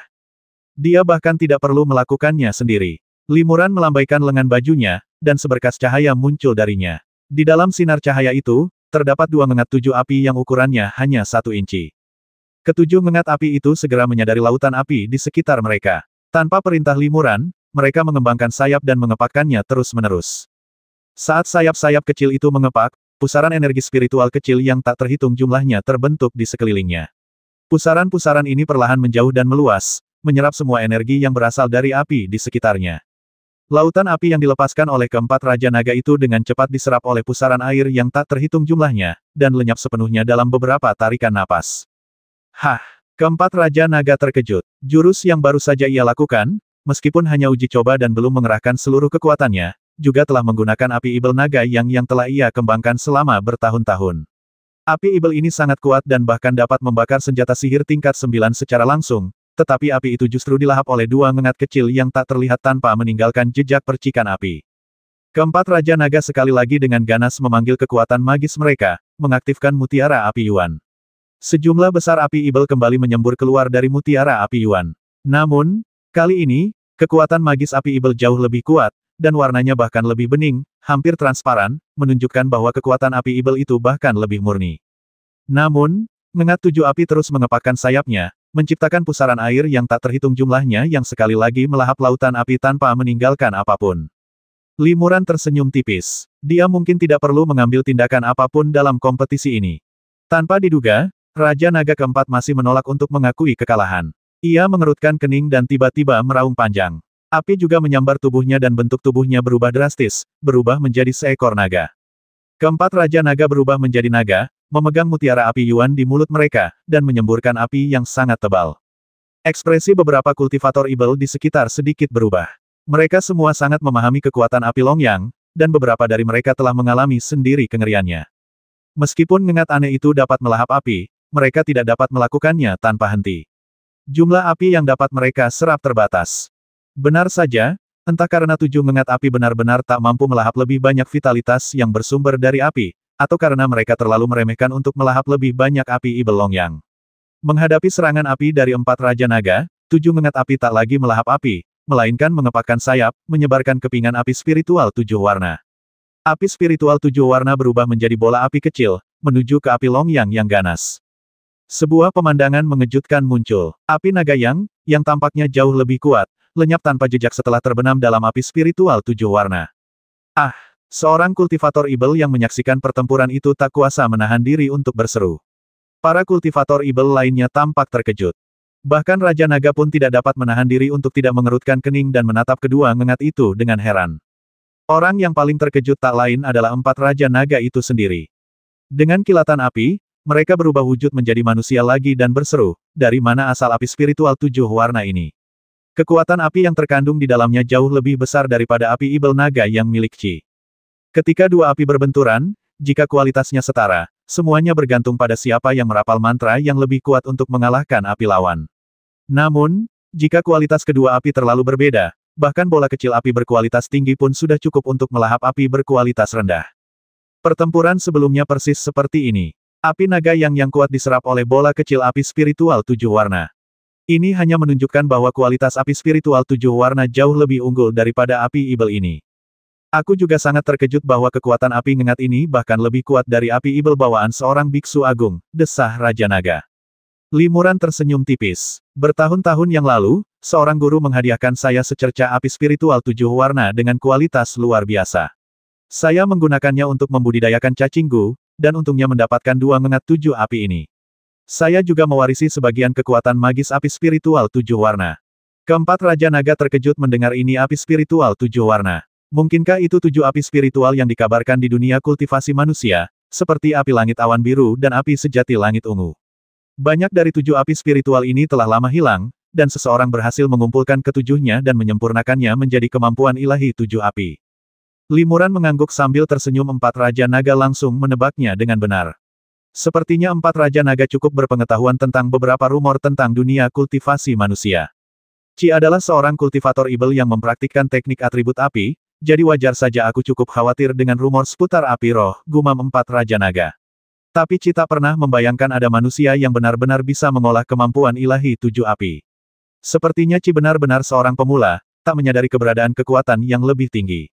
Serangga beracun milik saudara Li ternyata memiliki kekuatan kemampuan ilahi 7 api. Sehebat apapun api IBL-ku, ia tak tertandingi. Kompetisi ini tak perlu dilanjutkan. Aku mengaku kalah, kata Raja Naga keempat sambil mendesah. Terima kasih, Limuran membungkuk. Setelah itu, Limuran melepaskan angin tak kasat mata, membungkus bola api 7 warna seukuran kepalan tangan, dan mengirimkannya di depan 4 Raja Naga. Keempat Raja Naga tercengang dan bertanya pada Limuran, apa maksudmu, rekan Daois Li? Limuran berkata, tadi aku menyerang keponakan 4 Raja Naga, membuatnya sangat ketakutan. Bola api spiritual 7 warna ini adalah permintaan maafku. Kuharap 4 Raja Naga tidak menyimpan dendam padaku. Aku bersedia berdamai dengan mereka dan menjadi sesama penganut Tao dari berbagai ras. Rekan Taois Li, apakah kau memberikan api spiritual 7 warna ini kepadaku? 4 Raja Naga terkejut sekaligus gembira. Meskipun api spiritual 7 warna ini hanya sebuah bola kecil, jika mereka dapat memurnikannya, kualitas api ibel mereka akan meningkat pesat. Tak hanya kekuatan magis mereka yang meningkat, mana mereka juga akan melonjak, memberikan manfaat yang luar biasa. Keempat Raja Naga itu dengan hati-hati menerima api spiritual 7 warna itu, lalu menangkupkan tinju mereka ke arah Limuran dan berkata, terima kasih, rekan Daois Li, atas kemurahan hatinya. Aku, Qi, tidak pelit. Ada juga banyak harta karun di rumah harta karun Istana Naga Laut Cina Timur yang kusimpan dengan baik. Selama ada yang menarik perhatian rekan Daois Li, silakan pilih. Haha, aku sudah lama mendengar bahwa harta karun yang tersembunyi di Istana Naga Laut Cina Timur tak tertandingi di dunia. Aku tidak akan sungkan, kata Limuran sambil tertawa lebar, dan di saat yang sama, ia melambaikan lengan bajunya untuk menyingkirkan ngengat api merah. Raja Naga Agung melihat Limuran memenangkan kompetisi dengan mudah, tetapi tidak mencemooh sang kultivator ibel atas kemenangannya setelah itu. Sebaliknya, ia memberinya sebuah harta karun sebagai hadiah. Ia mengangguk diam-diam. Dao Youli sungguh murah hati. Ia sungguh memiliki kualitas seorang kultivator terbaik. Aku sangat mengaguminya, kata Raja Naga Agung. Sesuai perjanjian, Dao Youli, jika kau memenangkan pertandingan, kau boleh pergi ke paviliun harta karun dan mengambil harta karun. Kira-kira kau ingin mengambil harta karun itu segera, atau melanjutkan pertarungan? Limuran tersenyum tipis terima kasih, Raja Naga Agung. Karena harta karun itu ada di paviliun harta karun, harta itu tidak akan hilang tanpa alasan. Bagaimana kalau kita pergi ke paviliun harta karun setelah semua kompetisi selesai? Kalau begitu, izinkan saudara ketiga bertanding dengan rekan Daois Li, kata Raja Naga Agung kepada Raja Naga ketiga, Jin Yue.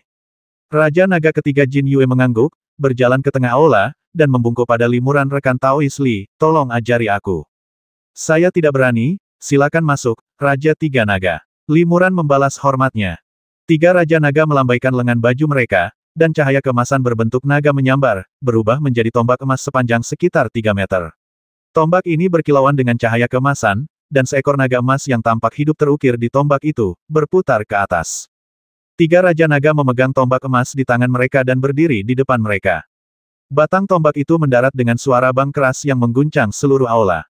Retakan yang tak terhitung jumlahnya muncul di lantai batu giok padat di bawah batang tombak, menyebar keluar. Ekspresi limuran sedikit berubah. Lantai aula ini terbuat dari batu giok yang telah terendapkan di dasar laut selama ribuan tahun, membuatnya sangat padat. Tombak emas itu langsung menghancurkannya begitu saja, menunjukkan betapa beratnya batu giok itu. Raja Naga Agung tertawa dan berkata, setiap kali kakak ketiga memanggil tombak naga melingkar, para pengrajin terampil di Istana Naga akan sibuk untuk sementara waktu. Aku khawatir lantai istana ini perlu diaspal ulang. Limuran menatap tombak emas itu dengan saksama, dan tiba-tiba sebuah ide muncul di benaknya. Ia bertanya, tombak panlong tiga Raja Naga ini sepertinya terbuat dari material berkualitas tinggi seperti emas hitam 10.000 tahun. Pantas saja berat sekali. Teman Li Daoyou punya mata yang tajam. Kata Raja Tiga Naga sambil tersenyum puas, tombak naga melingkar ini adalah hasil jerih payahku seumur hidup. Tombak ini seluruhnya terbuat dari emas hitam berusia 10.000 tahun, tanpa jejak kotoran lainnya. Seluruhnya terbuat dari emas hitam 10.000 tahun. Li Muran terkejut. Emas hitam 10.000 tahun, material berharga seperti ini, beratnya puluhan ribu pon jika dibuat seukuran kepalan tangan. Jika tombak emas ini seluruhnya terbuat dari emas hitam 10.000 tahun, beratnya setidaknya ratusan ribu pon. Belum lagi beratnya, nilainya pun mencengangkan. Di antara harta karun spiritual di tangan para kultivator hebat di alam abadi Middle Earth, mungkin hanya sedikit yang bisa menandingi tombak emas ini. Ya, tombak panlong milikku ini beratnya 720.000 jin, yang bisa dibilang harta terberat di dunia ini. Rekan Taois Li, tolong tunjukkan kami senjata ajaibmu, kata tiga Raja Naga kepada Limuran. Karena dia bisa mengangkat tombak panlong seberat itu, dia pasti punya kekuatan supernatural dan jago dalam pemurnian tubuh. Aku juga sudah membuat beberapa kemajuan dalam pemurnian tubuh akhir-akhir ini, jadi ini kesempatan bagus untuk bertukar pikiran dengannya, pikir Limuran dalam hati. Kemudian, ia juga melambaikan lengan bajunya, dan cahaya keemasan yang sama menyambar. Sebuah tongkat emas panjang melesat keluar darinya dan tersangkut di tangan Limuran. Tongkat itu adalah tongkat Kanglong. Bang! Tongkat Kanglong itu terbanting ke tanah, tetapi hanya sedikit mengguncang sekitarnya.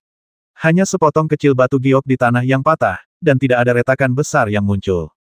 Jadi, rekan Daois Li juga punya senjata ajaib yang serupa. Tiga Raja Naga cukup terkejut. Ia menatap tongkat Kanglong di tangan Limuran dan berkata, tongkat rekan Daois Li pasti terbuat dari banyak senjin. Senjin dianggap sebagai material berkualitas tinggi, hanya sedikit lebih rendah daripada emas hitam 10.000 tahun. Namun, tongkat ini memiliki banyak kotoran, dan kualitasnya tampaknya biasa saja.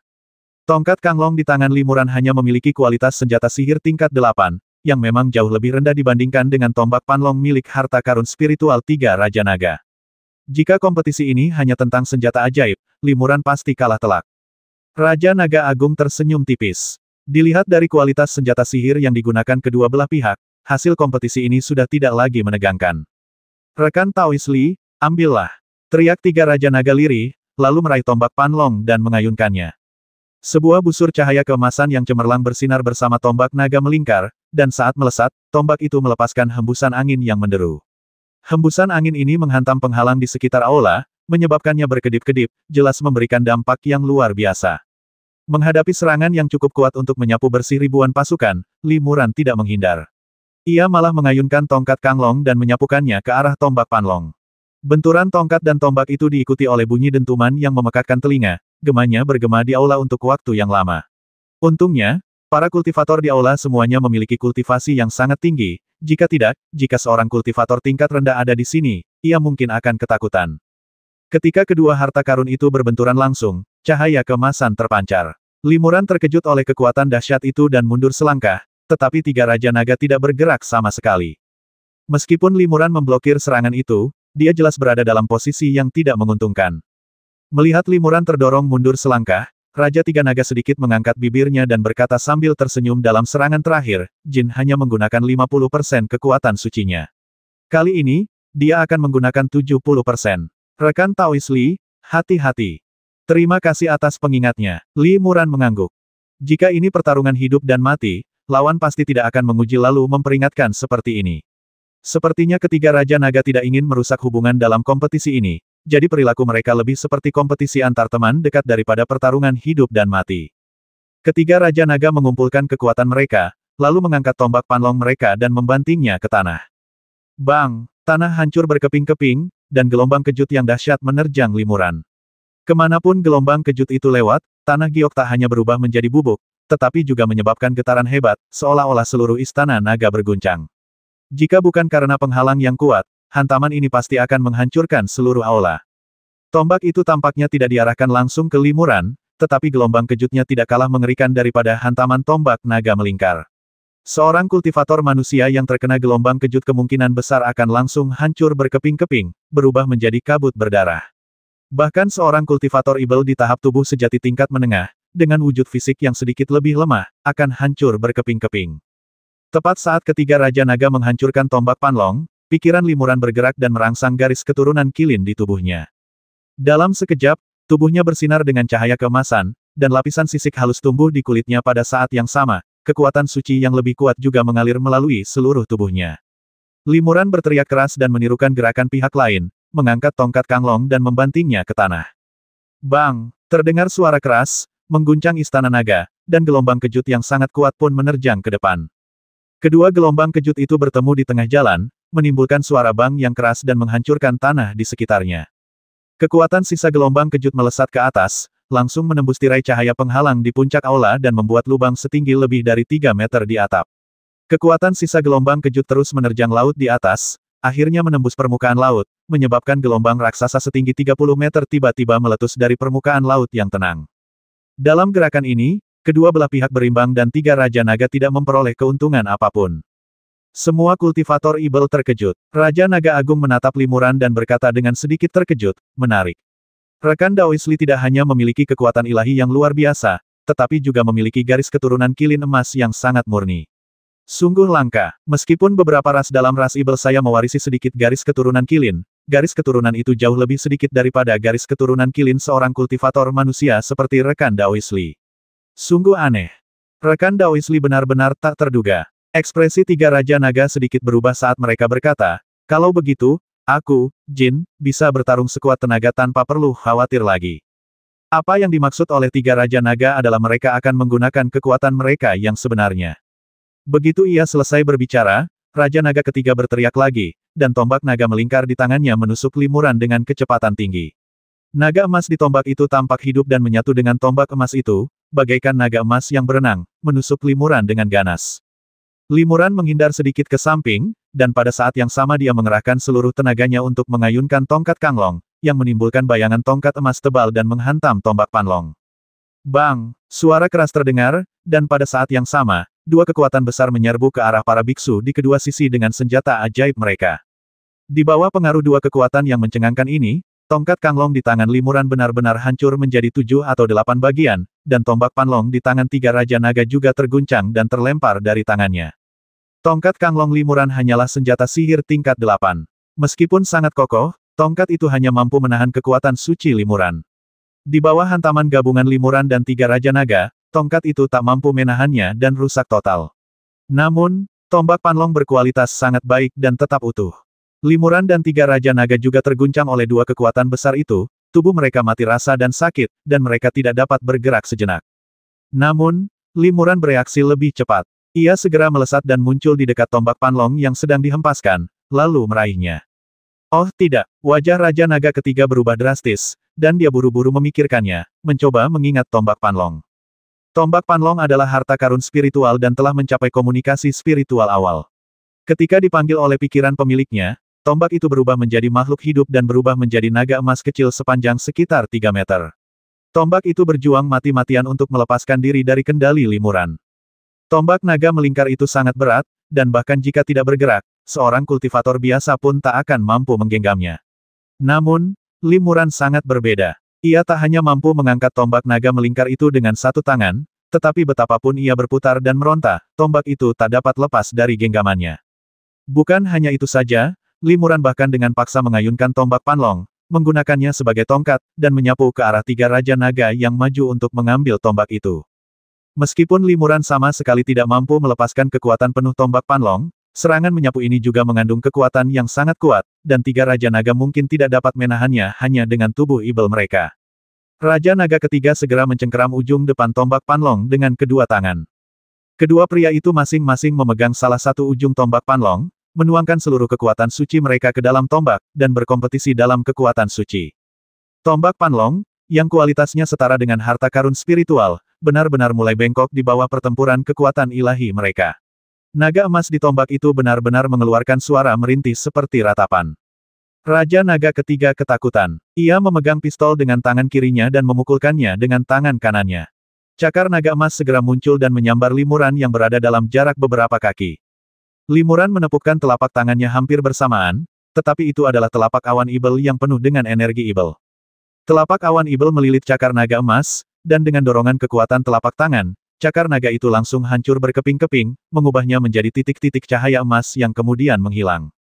Dari segi kekuatan ilahi saja, 3 Raja Naga dan Limuran mungkin sama kuatnya, tetapi dari segi kekuatan magis yang terkandung di telapak tangan mereka, Limuran jelas jauh lebih kuat. Melihat bahwa ia tak mampu memaksa Limuran melepaskan tombak naga melingkar, 3 Raja Naga buru-buru berkata, "Rekan Taois Li, tolong berhenti. Aku, Jin, akan mengaku kalah." Mendengar ini, Limuran menarik kekuatan sucinya dan terbang mundur puluhan kaki. Raja Naga ketiga mengambil kembali tombak Panlong dan merasa lega saat melihatnya tidak rusak. Rekan Taois Li adalah seorang kultivator umat manusia, tetapi ia telah mengembangkan kekuatan ilahi yang luar biasa. Saya mengaguminya. 3 Raja Naga mengepalkan tangan mereka dan membungkuk kepada Limuran, memujinya dengan lantang. Limuran pun berkata dengan sopan, "Sebenarnya, dalam pertempuran tadi, kekuatanku setara dengan 3 Raja Naga, jadi hasilnya seri. Hanya saja, 3 Raja Naga sangat menyayangi harta mereka dan takut harta mereka akan rusak, jadi mereka mengaku kalah." 3 Raja Naga mengangguk dan tertawa, "Haha, Taois Li memang telah mengetahui niatku. Namun, saat kompetisi, aku menghancurkan senjata ajaib Taois Li. Jadi, aku akan mengizinkanmu memilih salah satu hartaku sebagai kompensasi. Kalau begitu itu adalah berkah tersembunyi bagiku." Limuran tersenyum tipis dan membungkuk terima kasih, 3 Raja Naga. Kedua belah pihak mengakhiri percakapan dengan damai. Raja Naga Agung tersenyum dan berkata, "Rekan Taois Li sungguh diberkati dengan keberuntungan. Kau telah memenangkan 2 pertandingan berturut-turut, jadi kau dapat memilih 2 harta karun dari paviliun harta karun. Selain itu, saudara keempat dan ketigaku masing-masing akan memberimu 1 harta karun mereka. Totalnya, kau telah memenangkan 4 harta karun. Sungguh prestasi yang luar biasa." Lebih dari 1000 tahun yang lalu, kultivator terkemuka, Taois Tianxuan, datang ke Istana Naga di Laut Cina Timur, tetapi perolehannya jauh lebih sedikit daripada yang kau menangkan. Di tengah-tengah percakapan ceria antara tuan rumah dan tamu, tiba-tiba terdengar suara dingin. "Apakah giliranku bertarung selanjutnya?" Semua orang berhenti bicara dan tertawa sejenak, lalu menatap orang yang berbicara. Dia adalah Raja Naga kedua. Raja Naga Agung mengerutkan kening, lalu bertanya kepada Limuran, "Rekan Taois Li, kau telah bertempur 2 kali berturut-turut. Apakah kau butuh beberapa hari untuk beristirahat dan memulihkan diri?" "Tidak perlu," jawab Limuran sambil tersenyum. Raja Naga Agung mengangguk dan menasihati Raja Naga kedua, "Kakak kedua, saat kau bertarung, berhentilah ketika kau telah mencapai batas tertentu. Tak perlu merusak keharmonisan." Raja Naga kedua terbang di depan Limuran, mendengus dingin, dan berkata, "Dalam pertarungan sungguhan, bagaimana mungkin kau bisa menggunakan setiap gerakan dengan jujur seperti saudara keempat dan ketiga? Aku tidak akan seperti mereka." Raja Naga kedua, Tolong beri aku saran, Limuran membungkuk. Raja Naga kedua membungkuk ringan sebagai balasannya, lalu segera mengambil tindakan. Sebelum ia sempat menarik kembali tangannya yang memberi hormat, sebuah botol kecil berwarna hijau tua muncul di telapak tangannya dengan kilatan cahaya. Lalu ia melemparkan botol itu kepada Limuran. Dengan suara bang ringan, botol kecil itu meledak di depan Limuran, dan awan kabut asam hijau tua segera menyelimuti area di sekitar Limuran. Kabut beracun pikiran Limuran bergerak, tetapi dia tidak langsung menghindarinya. Raja Naga kedua tampaknya tidak memberi Limuran kesempatan untuk menghindar. Saat ia melemparkan botol kabut racun, sebuah sulur hijau tua muncul di tangannya yang lain. Sulur ini segera berubah menjadi sulur-sulur ramping yang tak terhitung jumlahnya, melilit Limuran sejauh puluhan kaki. Dalam sekejap mata, Limuran dikelilingi oleh tanaman merambat yang tak terhitung jumlahnya. Tanaman merambat ini tidak kedap udara, dan terdapat celah besar di antara tanaman merambat tersebut, tetapi mereka dapat membentuk ruang yang sempit dan memiliki kekuatan penyegel ruang yang kuat, sehingga mustahil bagi Limuran untuk terbang keluar dari tanaman merambat tersebut menggunakan teknik rahasia seperti teleportasi tubuh asli. Mampu menyusun ruang yang berwujud kayu seperti ini dalam waktu sesingkat itu, di satu sisi, menunjukkan bahwa kekuatan sihir Raja Naga kedua sangat kuat, dan dia layak menjadi seorang kultivator hebat di tahap akhir tubuh sejati. Di sisi lain, itu juga menunjukkan bahwa tanaman merambat Xuanxing memiliki kualitas yang sangat tinggi dan seharusnya menjadi harta karun tingkat harta spiritual, kalau tidak, ia tidak akan mampu membawa kekuatan sihir sekuat itu dalam waktu sesingkat itu dan berevolusi menjadi sihir ruang yang berwujud kayu. Limuran tidak panik. Ia melambaikan lengan bajunya, dan cahaya terang menyambar. Di tangannya, sebuah lightsaber transparan muncul. Itu adalah pedang Lingbao Suanguang. Melalui celah-celah tanaman merambat itu, semua pembudidaya ibel melihat pedang di tangan Limuran. Seperti dugaanku, ada harta karun ajaib. Para kultivator ibel tidak terkejut. Lagi pula, Limuran dikabarkan sebagai kultivator nomor 1 umat manusia. Jika dia bahkan tidak memiliki harta karun ajaib, itu akan terlalu aneh. Limuran mengayunkan pedang Suanguang dan menebasnya. Swiss pedang itu menyambar dan menebas tanaman merambat kayu hijau, seketika itu juga beberapa tanaman merambat itu terpotong. Cahaya pedang yang tajam, seru Raja Naga ketiga. Ia tahu betul betapa kuatnya harta spiritual Raja Naga kedua, tanaman anggur hijau hitam. Sulit bagi senjata sihir biasa untuk memotongnya. Namun, tanaman merambat di pelabuhan tumbuh dan menyebar dengan cepat disertai kilatan cahaya hijau, yang langsung menutup celah yang baru saja terungkap. Raja Naga kedua tidak menggerakkan tanaman merambat hijau hitam untuk menyerang musuh, melainkan hanya ingin menjebak Limuran. Pada saat yang sama, ia mengeluarkan 7 atau 8 botol dan stoples, lalu menaburkan gas beracun berwarna-warni atau tidak berwarna dan tidak berbau serta bisa pada tanaman merambat hijau hitam. Anehnya, racun dan gas beracun tersebut dengan cepat diserap oleh tanaman merambat Xuanxing, lalu dilepaskan ke dalam ruang yang dikelilingi oleh kayu, dan seketika memenuhi ruang tersebut dengan berbagai gas beracun. Setelah melepaskan 7 atau 8 jenis gas beracun dan bisa dalam satu tarikan napas, Raja Naga kedua menunjukkan ekspresi puas dan menatap Limuran dengan senyum dingin. Gas dan kabut beracun akan menembus aura pelindung biksu dan menembus kulit biksu langsung ke tubuhnya. Bahkan jika Limuran menahan napas, selama ia berada di ruang tanaman merambat hijau untuk sementara waktu, ia akan menyerap lebih banyak kabut beracun. Dalam waktu singkat, Limuran akan keracunan dan kehilangan seluruh daya tahannya. Namun, Limuran tampaknya tidak menunjukkan tanda-tanda efek racunnya. Ia terus menyerang dengan pedang demi pedang, seolah menguji kekuatan penyegelan ruang Qingmu. Melihat hal ini, Raja Naga Agung mengerutkan keningnya lebih erat. Ia seolah ingin memperingatkan Limuran agar tidak terlalu teracuni, jika tidak akan ada masalah yang tak berkesudahan. Namun, bagaimanapun juga, tetua kedua klan Jiaolonglah yang menjebak Limuran, dan tidak nyaman baginya untuk mengingatkan orang luar selama pertarungan, agar tidak menimbulkan gosip di antara anggota klannya. Raja Naga keempat tiba-tiba tertawa terbahak-bahak, haha, kemampuan meracuni kakak kedua semakin lama semakin baik. Bahkan kultivator hebat seperti kita pun akan terkena racun dan kekuatan sihir kita akan sangat berkurang jika kita terlalu lama berada dalam kabut beracun ini. Jika racunnya terlalu dalam, bahkan bisa merusak esensi sejati kita dan memengaruhi kultivasi kita di masa depan. Raja Naga ketiga menimpali, kakak keempat, apa yang kau katakan persis seperti racun yang digunakan kakak kedua. Racun itu menembus jauh ke dalam sumsum tulang. Menahan napas dan berkonsentrasi saja sama sekali tidak ada gunanya. Terjebak dalam kabut racun tanaman merambat hijau, bahkan seorang kultivator hebat seperti kita akan berada dalam bahaya besar. Lebih baik mengaku kalah sesegera mungkin. Raja Naga kedua mencibir, kalian berdua memujiku di permukaan, tapi sebenarnya kalian ingin mengingatkan rekan Daoisli. Tapi karena rekan Daoisli masih menolak mengakui kekalahan, dia pasti tidak takut. Kenapa kalian menggangguku? Raja Naga kedua mengetahui niat mereka, sedangkan Raja Naga keempat dan ketiga hanya tersenyum dan tidak berkata apa-apa lagi. Semua orang menatap limuran dengan gugup, dikelilingi tanaman merambat hijau. Jika sesuatu terjadi pada kultivator manusia terkemuka ini, kemungkinan besar akan memicu perang antara manusia dan ibel, yang akan sangat buruk. Semakin lama limuran berada di ruang kabut beracun tanaman merambat hijau, semakin cemas wajah Raja Naga. Ia bisa saja menghentikan kompetisi kapan saja. Pada saat ini, sebuah pemandangan yang tidak diharapkan oleh para pembudidaya ibel pun muncul. Limuran tiba-tiba membuka mulutnya dan menghirup semua kabut beracun di sekitarnya. Ah! Teriak beberapa kultivator ibel kaget. Kabut beracun ini sungguh mengerikan. Bahkan jika seseorang menahan napas, kabut tersebut dapat perlahan menembus tubuh. Menghirupnya dalam tegukan besar-besaran sama saja dengan keinginan mati. Raja Naga kedua juga sangat terkejut. Ia hanya ingin memberi pelajaran berat kepada kultivator manusia ini, tetapi ia tidak berani benar-benar membahayakan nyawanya. Lagi pula, orang ini adalah pemimpin Sekte Ibel Bumi Pusat dan memiliki hubungan dekat dengan kekuatan lain. Jika ia benar-benar membasminya, ia juga akan menimbulkan banyak masalah. Limuran menghirup kabut beracun di sekitarnya dan mengayunkan pedang Suan Guang di tangannya, menebasnya dengan sekuat tenaga. Di bawah berkah kekuatan magis yang luar biasa kuat, kekuatan pedang Suan Guang terstimulasi ke tingkat yang benar-benar baru. Kilatan cahaya pedang menyambar, bukan hanya satu cahaya pedang, tetapi berubah menjadi ribuan cahaya pedang. Cahaya pedang itu menebas tanaman merambat hijau di sekitar mereka dengan rapat, dan dalam sekejap, tanaman merambat hijau itu terpotong-potong. Sekalipun tanaman merambat hijau tumbuh lebih cepat, mereka tidak dapat memperbaiki diri tepat waktu, dan kekuatan penyegelan ruang tanaman merambat hijau menjadi sangat lemah. Ruang tanaman merambat hijau hancur total oleh ribuan cahaya pedang. Limuran melesat dan terbang keluar dari tanaman merambat hijau dengan mudah.